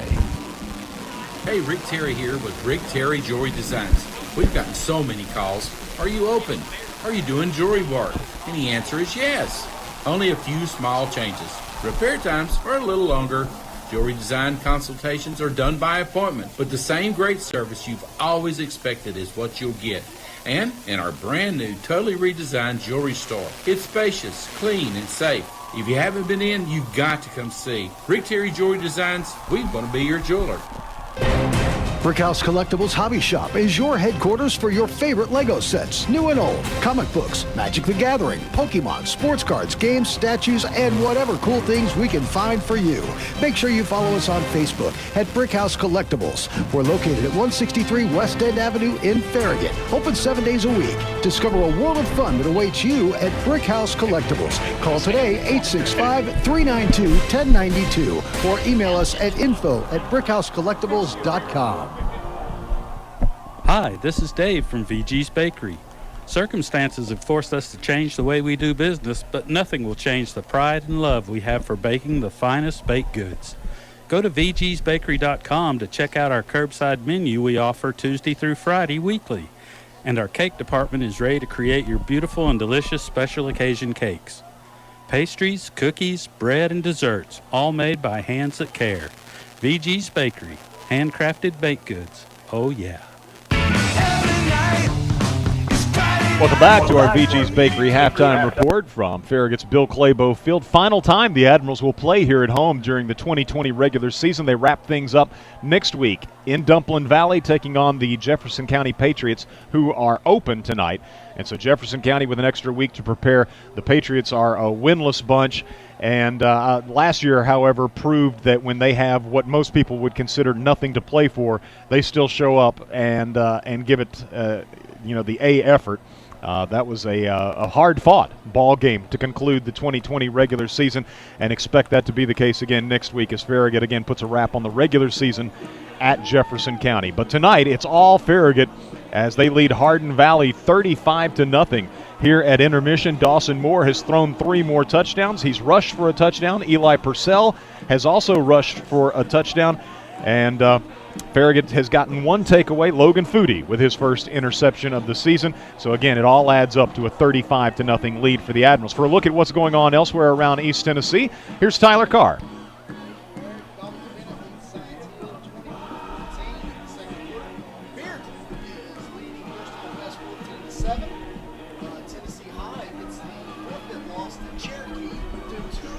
Hang on 1 second, Tyler. Let's grab the wireless.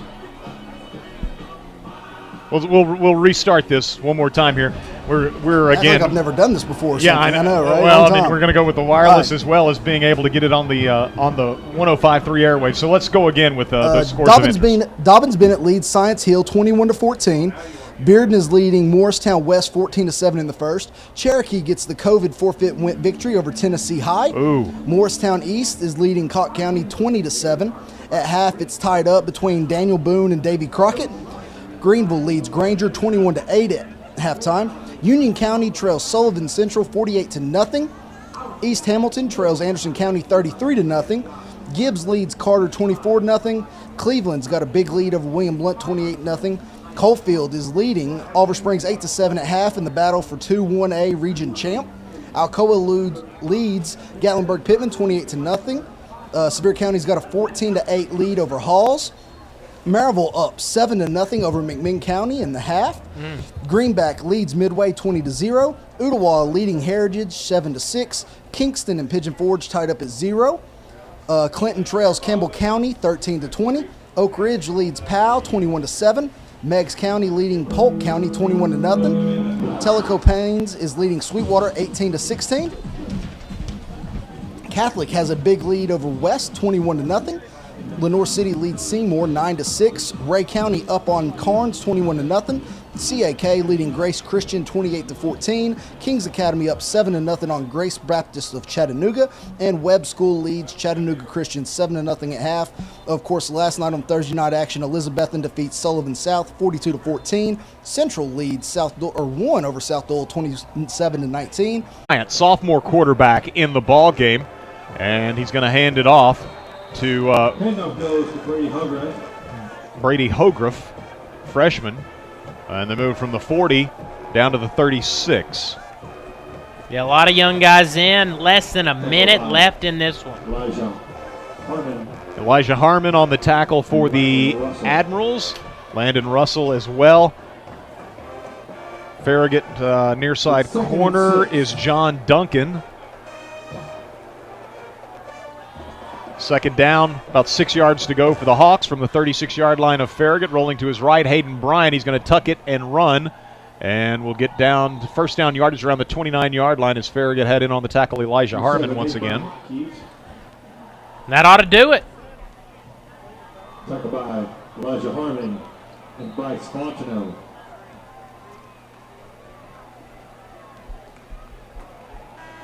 Horn sounds. That'll do it. And that's the end of the game. Admirals win it 42-7 over Hardin Valley as Farragut built a 14-point lead at the end of the first quarter, put up 21 in the second to lead at halftime, 35-0. And Hardin Valley with the only touchdown of the third quarter. Ryan Nickel on the 4-yard touchdown run. The Admirals come back in the fourth with a 1-yard touchdown run by Dion Williams, concluding the night's scoring as the Admirals win by 35 and improve to 6-3 on the season, 4-1 in Region 1 6A play. Hardin Valley, meanwhile, drops to 1-8 on the year, 1-4 in the region. The Hawks have next week a matchup at home versus Morristown West.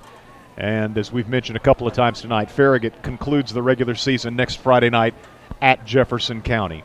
So Admirals with the victory, 42-7.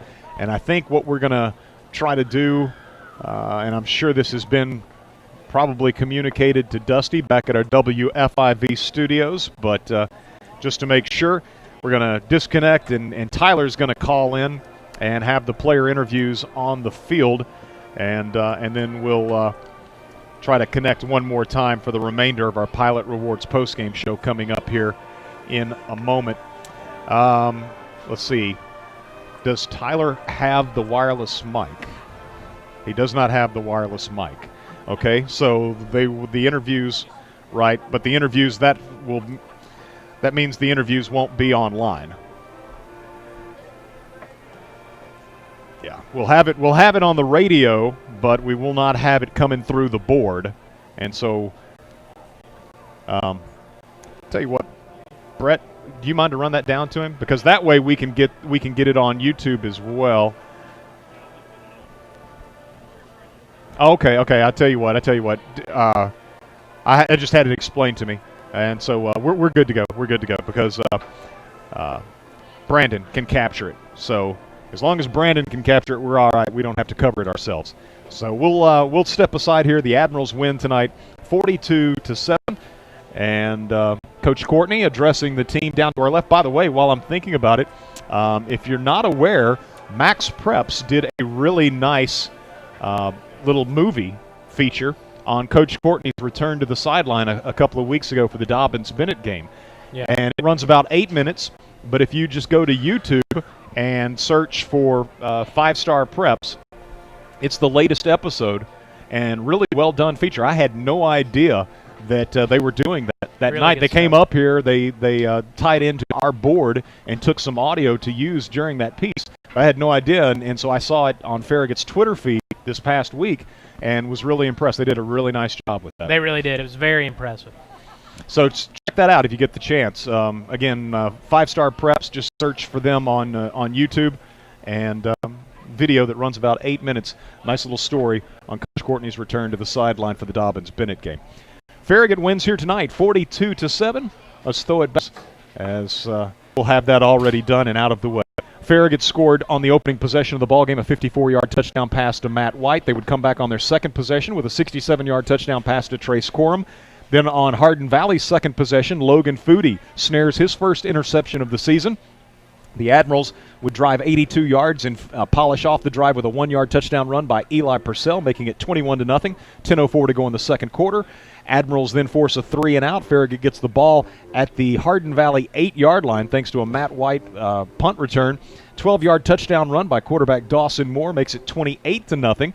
A punt by Hardin Valley. Farragut takes over into the end zone for a touchback. Farragut takes over at its 20, moves 80 yards, scores on a 17-yard pass from Moore to Hank DeVault. That made it 35-0 as Reese Keeney was 5 of 5 on his PATs in the first half. And that final score coming with 30 seconds to play until halftime. So obviously that was our halftime score. Farragut opens the second half with a beautiful interception by Mason Collins. You'll not see a finer play. Hardin Valley, though, got the ball back with their first takeaway of the night by Briley Love. The Hawks would go down and score 32-yard field, so they had a short field to work. And overcame fourth and very long, and then a 4-yard touchdown run by Ryan Nickel makes it 35-7 as Aragon tacked on the extra point. Farragut comes back, though, with a 1-yard touchdown run by Dion Williams, capping a 75-yard drive. Simeon Sharp good on the extra point as Farragut up 42-7 with 8:32 to play. And then late in the ball game, the Admirals with another interception. Griffin Mashburn, the sophomore, snares his first, and it's 42-7. The Admirals win it with 3 takeaways by the secondary here tonight. Mashburn, Mason Collins, Logan Foodie, all with interceptions. So Tyler's going to be joined by some Admirals. They are down there with him now, so we will take a commercial break. How about a 1-minute commercial break? And it'll be those Admirals joining Tyler on the field for the post-game interviews. Back in 1 minute with more as you listen to Farragut Football presented by Pilot Food Marts on 105.3 WFIV. .3 WFIV, Loudon, Farragut, Lenore City. The grocery store work, taking the kids to school. Your family makes thousands of stops each year, and with each stop, you're counting on your tire's grip to stop you safely. So make Matlock Tire your next stop.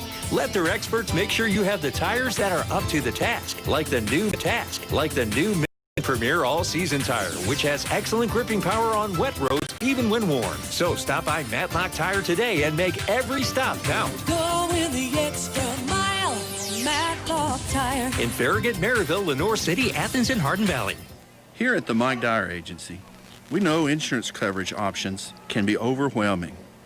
That's why we partner with Nationwide to help you find the best protection for you and your family's needs. Give us a call today at 865-966-2111 to learn more. Or visit our website at MikeDyerInsuranceAgency.com. And remember, Nationwide is on your side. Nationwide Mutual Insurance Company and Affiliates, Columbus, Ohio.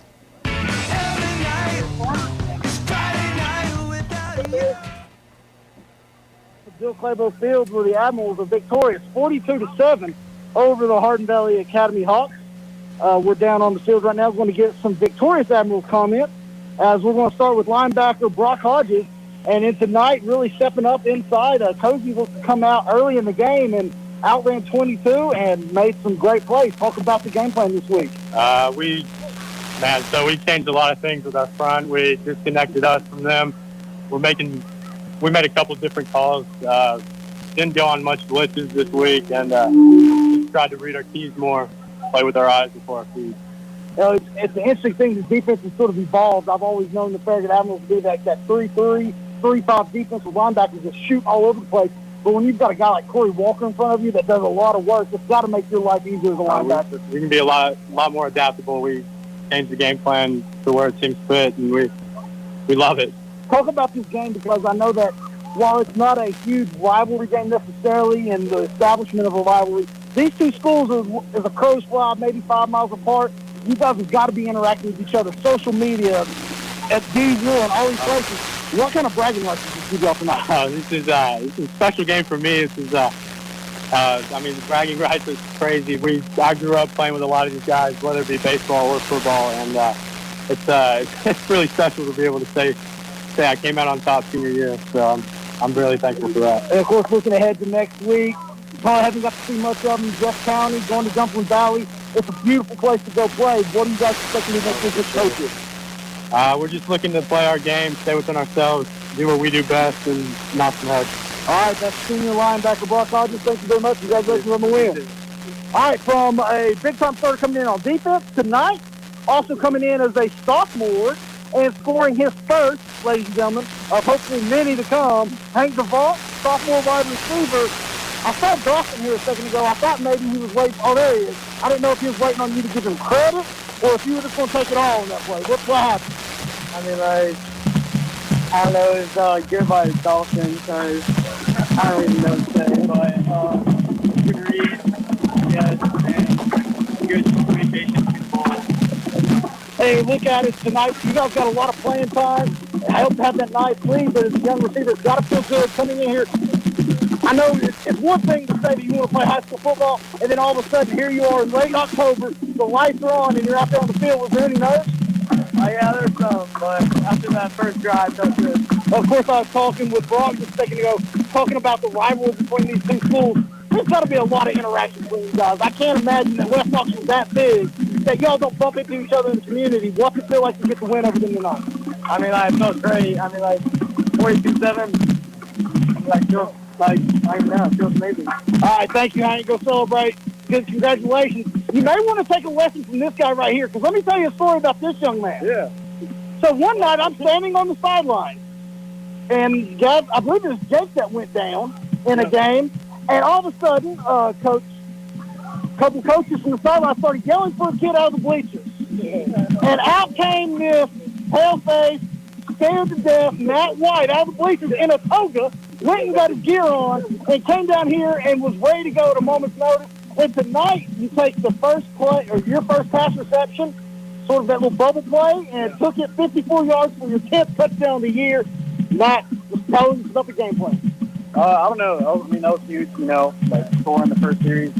Our game plan was pretty much just throw it around a lot.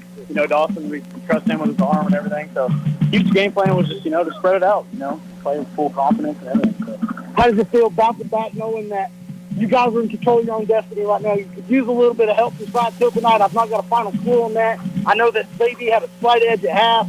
But what's it playing like knowing that you've got one more week to go out there and potentially play for a share of the region championship? I mean, it's awesome. It's an awesome opportunity. It's a senior year, so, we're playing hard as we can, hearts out, practice every day, practicing hard. So, it's an awesome opportunity. So it feels really good to move on the next week of the win. And I've sort of talked about it with everyone, and I know it doesn't get stressed enough. Probably seeing these guys at the gym. You probably trained with some of them. You've trained against them. You've seen them in 7-on-7. And nowadays, you guys got social media. You're talking to each other. You know more about each other now than ever before. What's it like to have those bragging rights? The bragging rights? I don't know. I mean, we got to be humble with it a lot of times. I mean, we can get ourselves in trouble saying something stupid on social media or anything. So. I'm not saying you need to go out and start tweeting and sending messages at them. I'm just saying I know it's going to happen. Yeah. But, I mean, if it makes you feel, especially after last year. Oh, yeah, it makes you feel better and yeah. a little bit ridiculous. Yeah, I remember last year I was injured, and, watching our team lose and everything, it was really tough. But, bragging rights and everything, it's awesome, being able to say that we won the game because it's a huge rivalry game. So, yeah. Awesome. Matt, go celebrate with your coaches and staff. Thank you very much. We'll see you next week in Jeff County. I'm making Logan go last. I don't know if my phone's got enough battery to last so long. Quarterback Dawson Moore, we've talked a lot recently, and you just keep growing and showing different wrinkles every week. Yeah. Tonight I felt like, man, you had that zone read on lock.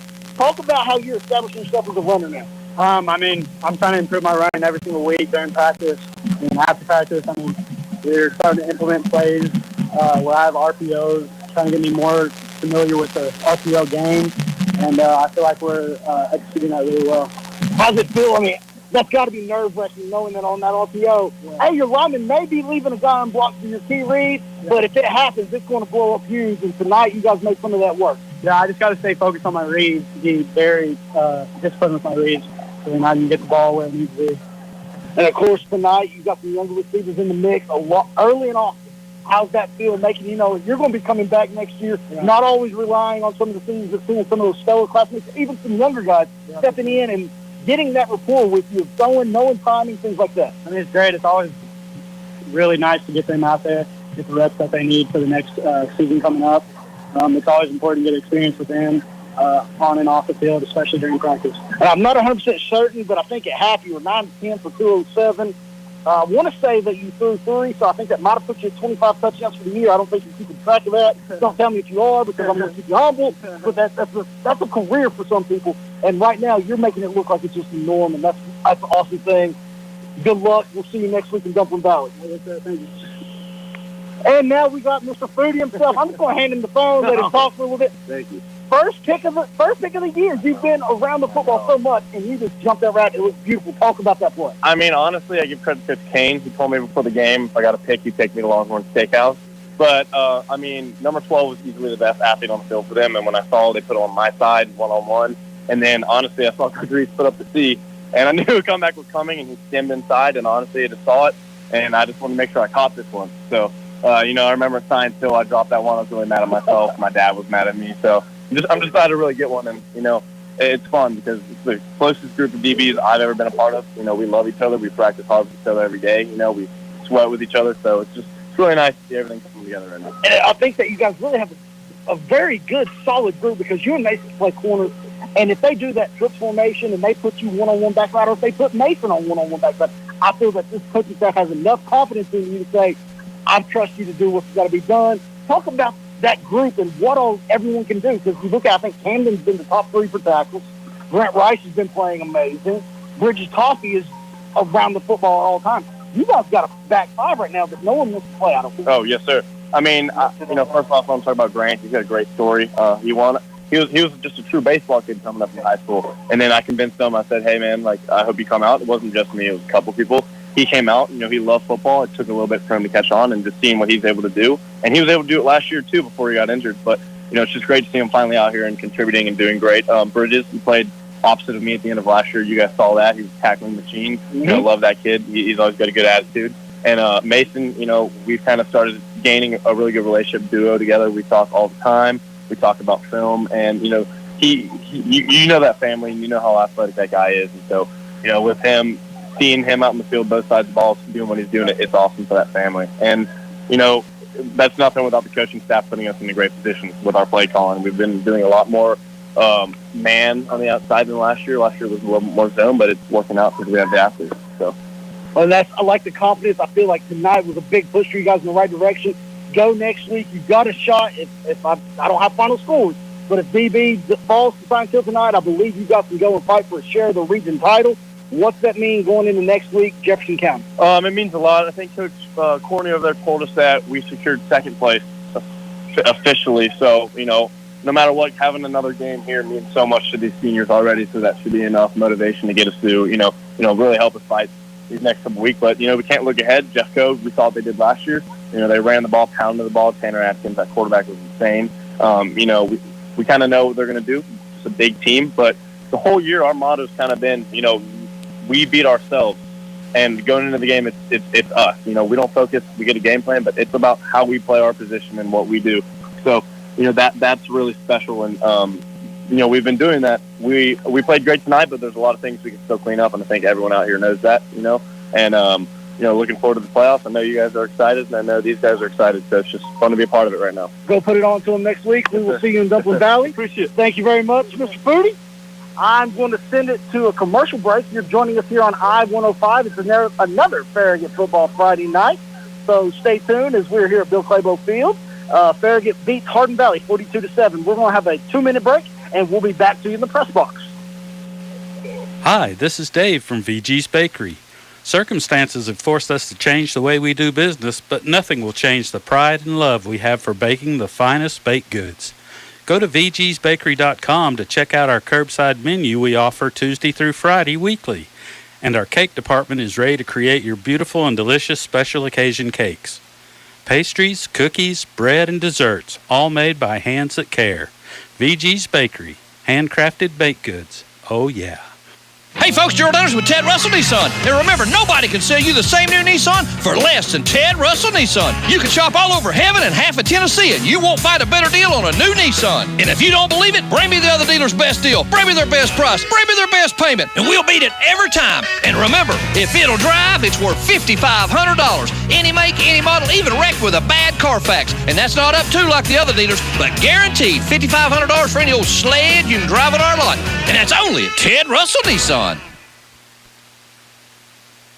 At your nearby Pilot Food Mart, there's a refreshing drink special waiting for you, and it's only 99 cents. Any size fountain drink, icy, or coffee is right inside, and just 99 cents every day. With your Pilot My Rewards card, get 3 cents off every gallon of gas and find additional specials inside the store. Drink specials, gas savings, regular specials. Get your Pilot My Rewards card today. Pilot, we're right on your way. Hey, Rick Terry here with Rick Terry Jewelry Designs. We've gotten so many calls. Are you open? Are you doing jewelry work? And the answer is yes. Only a few small changes. Repair times are a little longer. Jewelry design consultations are done by appointment, but the same great service you've always expected is what you'll get. And in our brand new, totally redesigned jewelry store. It's spacious, clean, and safe. If you haven't been in, you've got to come see. Rick Terry Jewelry Designs, we want to be your jeweler. Brickhouse Collectibles Hobby Shop is your headquarters for your favorite Lego sets, new and old, comic books, Magic the Gathering, Pokemon, sports cards, games, statues, and whatever cool things we can find for you. Make sure you follow us on Facebook at Brickhouse Collectibles. We're located at 163 West End Avenue in Farragut, open 7 days a week. Discover a world of fun that awaits you at Brickhouse Collectibles. Call today 865-392-1092 or email us at info@brickhousecollectibles.com. Shop Farragut wishes you and the entire Admiral Sports Nation much success and happiness this exciting season and reminds you to shop Farragut all year long. Your Farragut retailers, restaurants, and service providers have worked hard to make your shopping easy and a bargain. Follow Shop Farragut on Facebook, Twitter, and Instagram to get all of the deals and discounts you need. Go Admirals! The grocery store work, taking the kids to school. Your family makes thousands of stops each year, and with each stop, you're counting on your tire's grip to stop you safely. So make Matlock Tire your next stop. Let their experts make sure you have the tires that are up to the task, like the new Michelin Premier All-Season Tire, which has excellent gripping power on wet roads, even when worn. So stop by Matlock Tire today and make every stop count. Go with the extra mile, Matlock Tire. In Farragut, Maryville, Lenore City, Athens, and Hardin Valley. Here at the Mike Dyer Agency, we know insurance coverage options can be overwhelming. That's why we partner with Nationwide to help you find the best protection for you and your family's needs. Give us a call today at 865-966-2111 to learn more, or visit our website at MikeDyerInsuranceAgency.com. And remember, Nationwide is on your side. Nationwide Mutual Insurance Company and Affiliates, Columbus, Ohio. Hi, this is Dave from VG's Bakery. Circumstances have forced us to change the way we do business, but nothing will change the pride and love we have for baking the finest baked goods. Go to vgsbakery.com to check out our curbside menu we offer Tuesday through Friday weekly. And our cake department is ready to create your beautiful and delicious special occasion cakes. Pastries, cookies, bread, and desserts, all made by hands that care. VG's Bakery, handcrafted baked goods. Oh, yeah. Hey folks, Gerald Anderson with Ted Russell Nissan, and it's a buyer's market. That means you could trade up to a new Nissan and keep the same payment or even less. And most customers can do it with no money down. Huge discounts, large rebates, more for your trade-in, and less for our new Nissan so that you can get the payment you need on the Nissan you want. And remember, nobody can sell you the same new Nissan for less than Ted Russell Nissan. That's why we're Knoxville's volume dealer. Ted Russell Nissan, right here in beautiful West Knoxville on Kingston Pike. Ted Russell Nissan. We got it going on every night. It's Friday night without you. Welcome back into our Pilot Rewards post-game show. Tyler Carr earning double pay, overtime pay tonight. But first of all, for engineering, a way for us to get on the air as we go old school. So I know it sounded old school on the 105.3 airwaves tonight, but it's better than not being there at all. And we just had a complete meltdown with all of our equipment. And then apparently there's a meltdown around here with carriers, too. Nobody can get any kind of service, it sounds like, out of the press box. And so between some radio station equipment and other issues, too, that are area-wide, we did what we could, and proud of Tyler's efforts, and certainly grateful, too, for Dusty back at our WFIV studios, his help. These things don't happen without people like those two being able to deal with curveball after curveball that's thrown at you over the course of the night trying to get on the air. But also Brandon Campbell behind the camera there on YouTube tonight. We felt pretty certain that was there the whole time. Hopefully that went off without a hitch.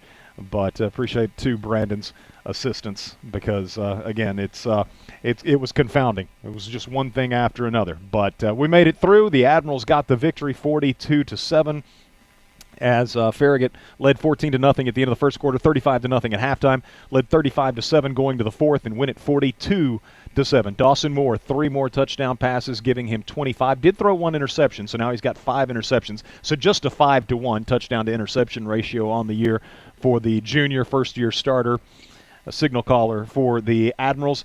And then he also had a rushing touchdown, as did Dion Williams. And let's see, Farragut's other touchdown went to Eli Purcell. So 3 on the ground tonight, Moore, Williams, and Purcell, and then Moore connecting again, spreading the wealth. 3 different receivers, Trace Corum, Matt White, and Hank DeVault getting his first career touchdown reception tonight for Farragut. Hardin Valley's lone score coming after the Admirals threw a pick, and the Hawks had to cover 32 yards. They had to overcome 4th and about 38, I want to say, to get them down in the red zone. They did that and then scored on a 4-yard touchdown run by Ryan Nickel. So the Admirals with the 42-7 victory. Hardin Valley with 3 turnovers tonight as the Admirals got picks from Logan Foodie, from also Mason Collins, and also Griffin Mashburn. First interception of Griffin Mashburn's varsity career. That was a nice one. Mason Collins had an outstanding one as well. Logan Foodie, I mean, they were all really nice picks, and the secondary has certainly picked it up in the last few weeks. 3 interceptions last week against Bearden, 3 more here tonight. Farragut had a couple of turnovers as, let's see, Dawson Moore was intercepted by Love, right? And Briley Love with the interception. And then also it was for Hardin Valley, Easton Smith with a late interception of Farragut sophomore quarterback Barrett Smith. So 3 turnovers for the Hawks, 2 turnovers for the Admirals. I had Farragut with 14 first downs on the night, Hardin Valley with 12. The Hawks were 1 of 8 on 3rd down. Farragut was 5 of 9 on 3rd down. Hardin Valley 3 of 3 on 4th down. Farragut was 1 of 3. I had Hardin Valley penalized 3 times for 15 yards and Farragut flagged 6 times for 66 yards. Looking at the individual stats for the Hawks, Ryan Nickel carries 7 times for 34 yards, including the lone touchdown tonight. Braden Schloff, a couple of carries for 17 yards. Caleb Smith, 10 for -2. Samuel Simpson, the quarterback who played in the second half for the Hawks, 1 for 11. Isaac Hillis, 1 carry, -4. Brady Hogriff, 1 for 4. Hayden Bryant, young quarterback that came in on that last series, he rushed 1 time for 7 yards. Hardin Valley, 23 rushing attempts, 67 yards.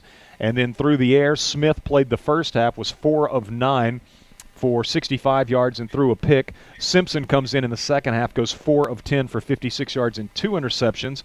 So combined passing, 8 of 19 for 121 and 3 interceptions. Briley Love had 2 catches for 35. Braden Schloff, 4 for 66. Zach Passafume, 2 for 18. Hawks with 67 yards rushing and 121 yards passing. That's 188 yards of total offense. For Farragut, it was Dawson Moore rushing 9 times for 54 yards, including a 12-yard touchdown. Eli Purcell, 1 carry. It was a 1-yard touchdown run.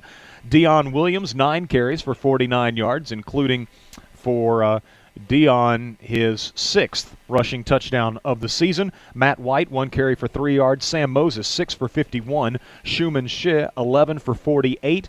And Kiefer Tatman, 3 for 7. Farragut rushes the ball 40 times, gains 213 yards. Through the air, Moore was 11 of 13 for 219 yards, 3 touchdowns and 1 interception. Barrett Smith, 0 of 1. His 1 attempt was picked off. So combined passing, 11 of 14, 219, 3 touchdowns and 2 interceptions. Kiesling was on the receiving end of 2 of those passes, totaling 17 yards. Chance Van, a couple of catches, the first of his career, totaling 12 yards. Trace Corum, 2 catches for 83 yards, including the 67-yard touchdown in the first quarter. Matt White, 4 for 90 yards, including a first quarter 54-yard touchdown reception. And Hank DeVault with his first catch, his first varsity touchdown, 17 yards tonight on the 1 reception for Hank DeVault. So the Admirals with 219 yards total passing and 213 yards on the ground, 432 yards of offense, again compared to 188 for Hardin Valley, as the Admirals win it 42-7.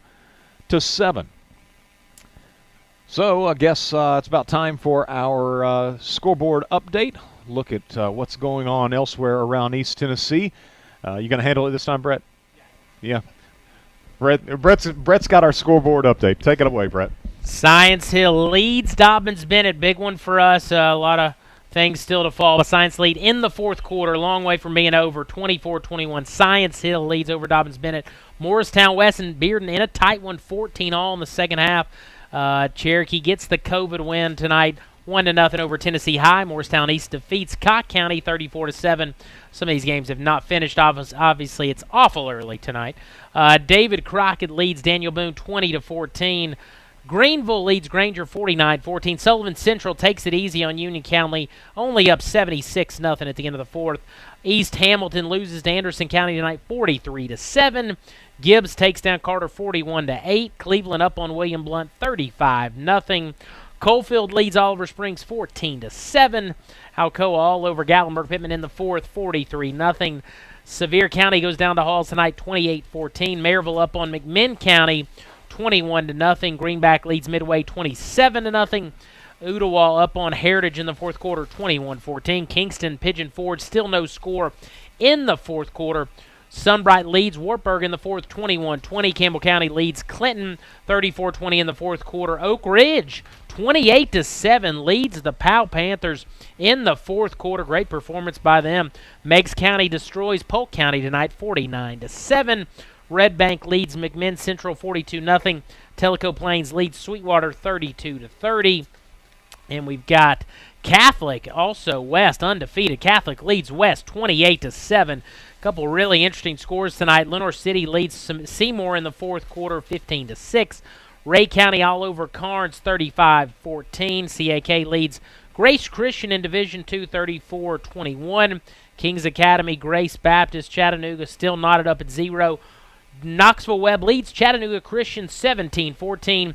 Last night, Elizabethton beats Sullivan South 42-14. South Doyle loses to Central last night 27-19. And Bradley Central gets the win over Soddy Daisy last night 49-14. Eric, back to you, sir. Just an update. Science Hill now has a 31-21 lead with 5.5 minutes left to go in the fourth in Kingsport. Wow. Well, that's one of those things we were talking off the air a minute ago about would you rather have a share of the region title or a home playoff game, and I've actually come up with a way that you can have both, and that would be for Dobbins Bennett to beat Alcoa. If Dobbins Bennett beats Alcoa, then DB would get the number 1 seed by virtue of the best overall record at 9-1, and then it reverts to head-to-head, and Farragut owns the head-to-head against Science Hill. And so Farragut would be the number 2 seed, but you would be a co-Region 1 6A champion. And, I like that scenario. Now, whether Dobbins Bennett can defeat Alcoa or not, I don't know. But I've not seen Alcoa in person. I saw them on tape against Maryville. And they're an impressive looking team. Yeah. But, so was Dobbins Bennett. Yeah, but so was DB. And you don't know how Alcoa is going to respond to that drive up there. I mean, there's something about J. Fred Johnson Stadium that weird things happen up there. Sort of like playing at Maryville. It was the times because they've been playing for a few years now. Mm-hmm. Alcoa and Dobbins Bennett have, and the last one or 2 times ago, or maybe both, if they played up there twice, were close games. Mm-hmm. Were close games, and I think Alcoa won a little more handily when they played them down here, and so we'll see. But even if it costs you a home playoff game, I think you still want the region championship. So you have to go. Really, it's like flip a coin, right? When you think about Region 2 6A, Maryville tonight defeats McMinn County. They're up 21-0. Yeah. So Maryville's going to defeat McMinn County. So, it's between McMinn County and Bradley Central. How much difference is there between those teams, whether, you get to host one of them or whether you have to go to either Cleveland or Athens to play a first-round game? I don't know I don't want to have to go to McMinn County first round of the playoffs. That's just one of those places that. Are you talking about the whistle or? Sure, we'll go with that. Well, the nice thing about the playoffs is that you don't get that's true. The home cooking treatment. But, having been in that old Region 2 5A when I was in high school, that was one of those places that. Yeah. I didn't mind going to Bradley County. I didn't mind going to Soddy Daisy or Ooltewah. But McMinn County, man, they've got a good environment. Their guys play aggressive. They play tough.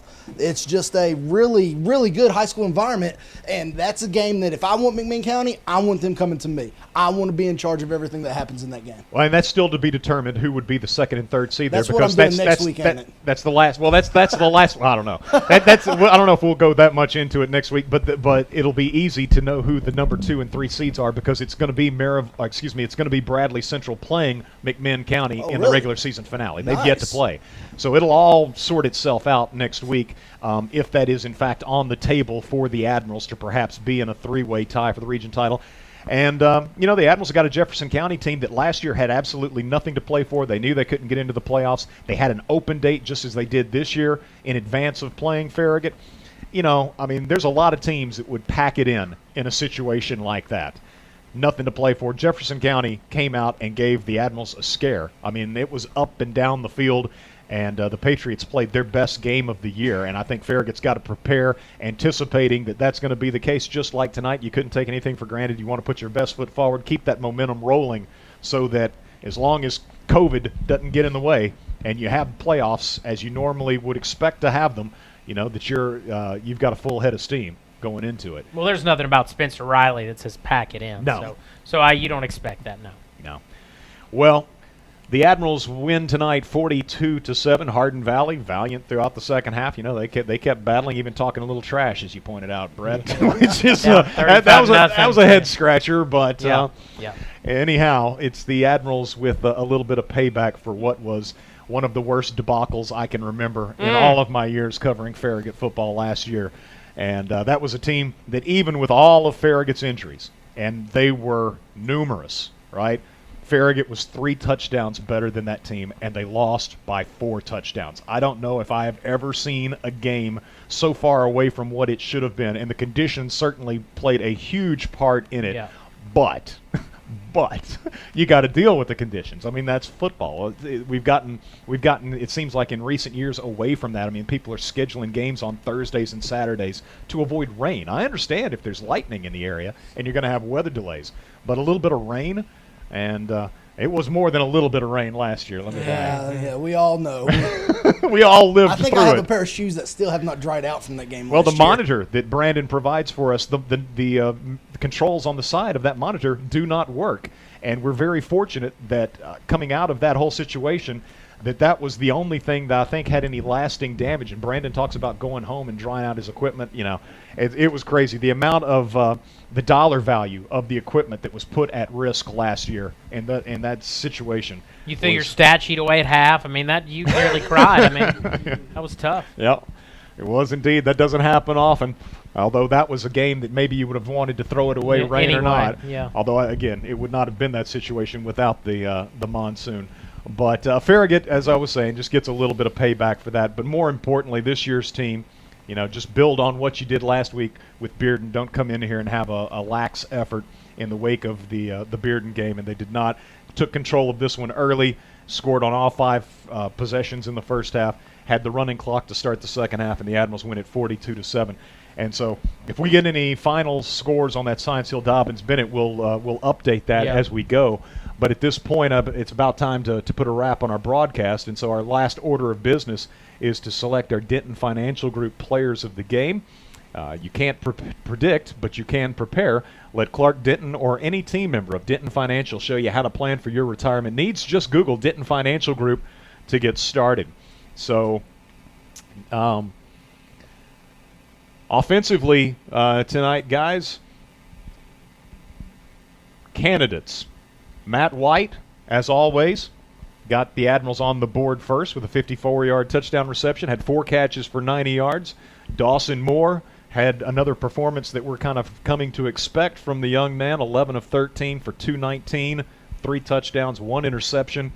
The running game, it was kind of spread the wealth. And Dawson, again, had a nice game running the football, 9 carries, 54 yards, and a touchdown. But Dion had 9 for 49 and a touchdown.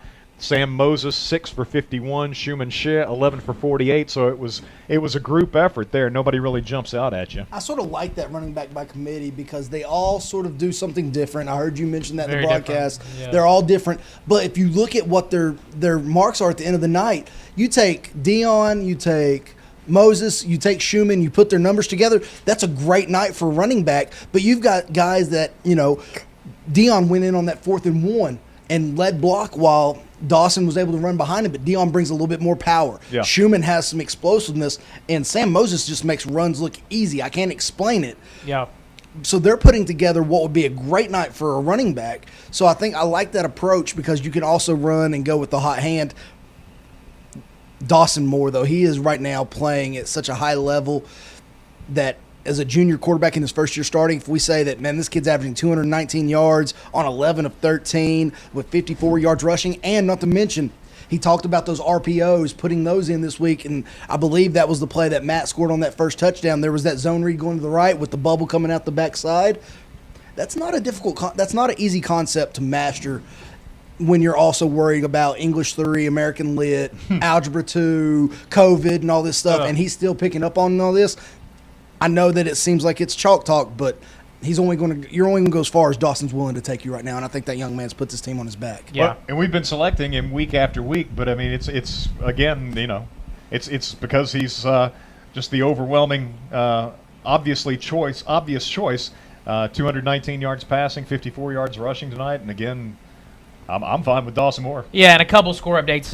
Powell has scored twice to make it a 20. They're down 28-21 now. Okay. And then Catholic did finish that off 35-7 over West. Catholic 3-4 going into the season defeats a 8-0 West team by 4 touchdowns. As I said earlier, I think West was shorthanded. They were missing players from COVID. I don't know who, but apparently it was a lot of key players. I can't see many teams scoring 35 points on that defense. Not a healthy defense. I don't know how. I mean, the Catholics lost 4 games. That seems shocking to me. So there has to be something to that.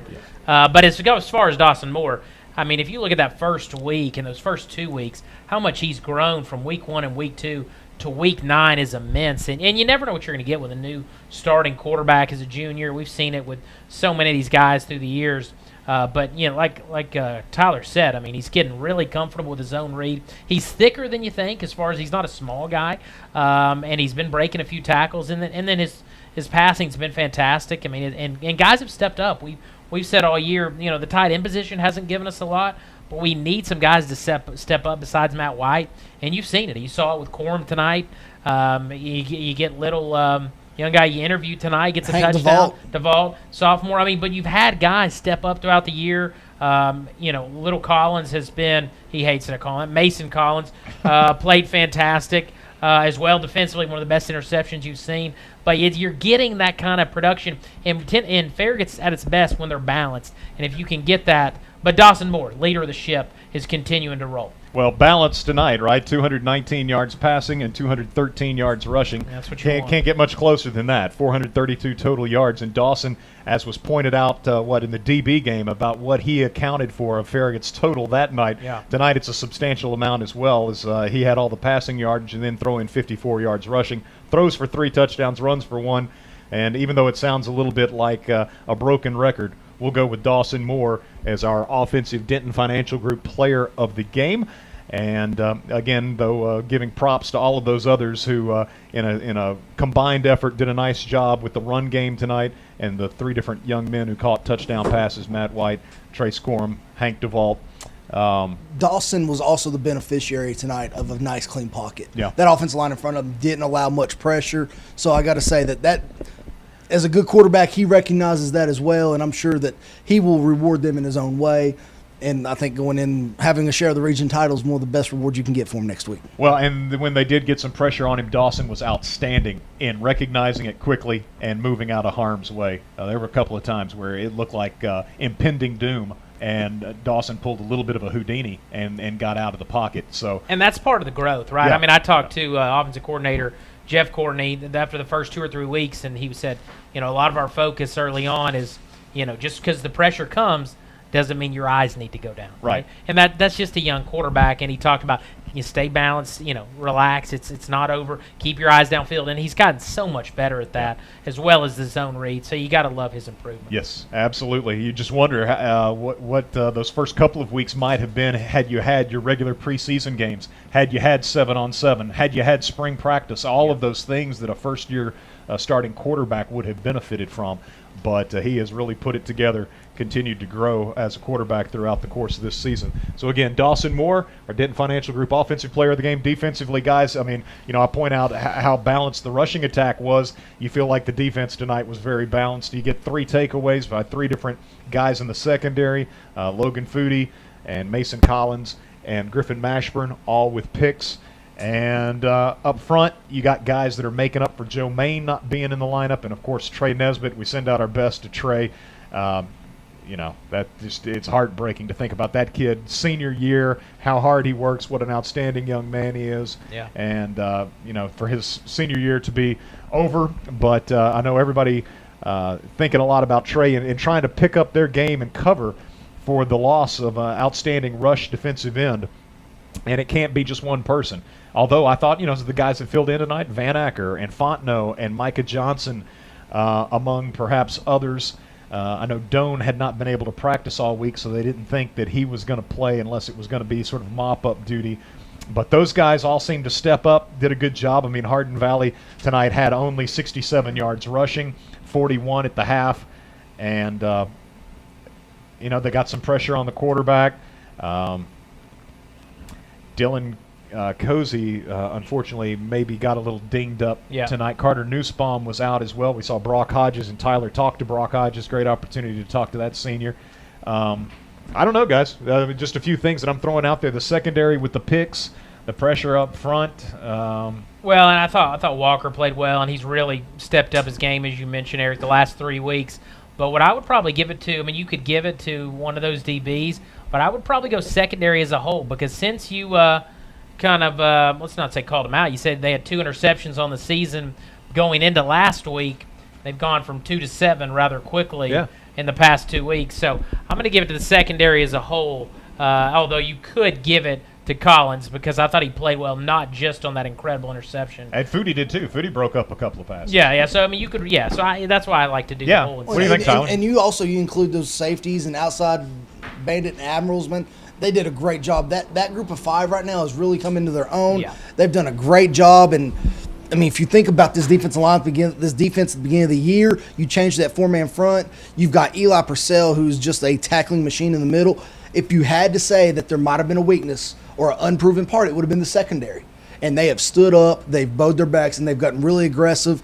And I don't think that there's going to be a lot of teams that want to throw the ball on this team next week. Yeah, when you say Collins and Coffey, talking about them tonight, but I think Coffey and Rice are both underrated. I don't think we talk about them a lot. And then don't get me started on Kuhn. I think he's kind of playing a nickel position. Yeah, I don't even really consider him part of the secondary, but although technically he's listed he as is. a corner, but he's really playing a ton of nickel, and he blitzes a lot, and he's a fantastic tackler for what they label him as a corner, more like a nickel.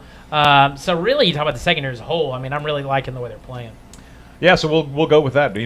Occasionally this year we have selected a unit. We did the defensive line one game. We did the offensive line last game, the win over Bearden. And so tonight we'll go with the secondary and cornerbacks Mason Collins and Logan Foodie, strong safety Camden Kuhn, free safety Grant Rice, and the weak safety Bridges Coffey. Those 5 guys, really their play just continuing to improve. I think they've played well all season long, but suddenly they've become ball hawks. As Brett said a couple of weeks ago, they had 2 interceptions total out of that group, and now you add 6 more in the last 2 weeks, and you've got 8 for that group and coming on strong here down the home stretch. So we'll go with the secondary as our Denton Financial Group defensive players of the game, and again our offensive selection, quarterback Dawson Moore. Feels like about the 4th time in a row we've selected him. May not be 4, but he has been a popular choice of late, and rightfully so. So let Clark Denton or any team member of Denton Financial show you how to plan for your retirement needs. Just Google Denton Financial Group to get started. Appreciate their sponsorship of our player of the game, and we look forward to next week's broadcast. And next week's broadcast just got really interesting. Dobbins-Bennett falls to Science Hill 31-21. Maryville finishes off McMinn County 21-2. So the Cherokees avoid the shutout by getting a safety. And so that means, again, Bradley Central and McMinn County will be playing for that 2nd and 3rd spot out of Region 2 6A. And Region 1 6A is now in a 3-way tie with Farragut unfortunately being 1 game back of Science Hill in their overall record. But if it comes to head-to-head, if Dobbins-Bennett has the best overall record, then it would revert back to head-to-head, which is always the first tiebreaker. Farragut could still be the number 2 seed and yet have a 3-way tie of the Region 1 title. Yep. Hopefully DB's fired up after a loss and finds a way to beat Alcoa. Who does Hardin Valley play next week? Or not Hardin- Hardin Valley, I'm sorry, Science Hill. Science Hill. They have Bearden, I believe? Let me see. Science Hill is going to be Bearden, yes. Okay. And you know what? That's been problematic. Science Hill has had issues before where they were in a position to share in a region title, and they've dropped the ball in week 11. They did that against Jefferson County a few years ago, Yes, they a couple did. of years ago. Playing up and down the competition, or maybe it's just Science Hill DB, but Well, they're kind of yeah. all over the place as far as that. I don't remember that year what the order of games was, if they played Dobbins-Bennett before they lost to Jefferson County, but you can imagine next week against Bearden, it's going to be, you come off a win It like can be a this letdown, for Science for sure. Hill. It's Yeah. one of those things. Coach Carter's going to have his hands full making sure those guys are ready to play. Well, and it could be the motivating factor. If Science Hill gets hot right now, that's a team that they've got some size, they've got some athleticism. They could make a run and scare some people if they get hot. This is not the team that you want to face right now. Science Hill wins next week against Bearden, and Dobbins-Bennett loses to Alcoa. Science Hill's the number 1 seed. And I'm assuming a Farragut win next week for the sake of the argument or the point that's made on a 3-way tie, right? So if Farragut wins next week and Science Hill wins next week and Dobbins-Bennett wins next week, it's going to be Dobbins-Bennett as the number 1 seed, Farragut is the number 2 seed, Science Hill is the number 3 seed. If somebody stumbles, if Dobbins-Bennett loses the out-of-region game to Alcoa, and Science Hill does take care of Bearden, and again, assuming Farragut's there in a 3-way tie, having beaten Jefferson County, Science Hill would be the 1, Farragut would be the 2. DB would be the 1. Yes, DB would be the 1 because at that point they would be 8-2. Science Hill would be 8-2. No, they'd be 9-1. Excuse me, I'm getting this all wrong. We need a DB win for Farragut to be the number 2 seed. So anyhow, I'm thinking out loud here. But there is a way for Science Hill to be the number 1 seed. There is a way for Dobbins-Bennett to be the number 1 seed. I don't think there's a way for Farragut to be the number 1 seed because, it can't happen. No, it's either going to be DB or Science Hill. Farragut can be the 2 seed if Dobbins-Bennett beats Alcoa because then Dobbins-Bennett is the 1 seed and Farragut gets the 2 seed with its head-to-head victory over Science Hill. But you can still share the region title. That's right. You're a region co-champion, which would be a really nice achievement in this most bizarre of seasons. Stay tuned to next week's postgame show when Tyler has 27 sheets of paper laid out across the booth and trying to figure out who's going where for week 1 of the playoffs. You're getting to bed early tonight, but next week get your pillow because Eric's going to walk you through a beautiful, poetic 6A through 1A. No, I don't know that we'll do all the classifications, but it's so much easier. Tyler's actually thinking back really on the difficult days was that stupid Z plan. Lord. That was where you were all over the board and all There was over a the state. 16-step plan on who was getting in where. Crazy. It's not that crazy anymore. Admirals win tonight 42-7. That's going to put a wrap on it. Again, our Denton Financial Group players of the game. On the defensive side, it's our secondary. On the offensive side, it's quarterback Dawson Moore. Admirals win at 42-7 over the Hawks as Farragut improves to 6-3 overall, 4-1 in the region, and they look forward to going to Dumpling Valley to finish out the regular season, a date with Jefferson County next Friday night. If the equipment is working, 6:45 for the pregame show and kickoff at 7:30, and that's not dependent on the equipment. Whether the equipment cooperates or not, they'll kick it off at 7:30. Hopefully we'll be here to bring it to you, and I anticipate we will. This is really the first time all season long and in quite a while that we've had any issues. So, again, thank you, Tyler. Thank you, Dusty. Thank you, Brandon, for all of your help in making sure that it was on the air or getting out there somewhere, YouTube.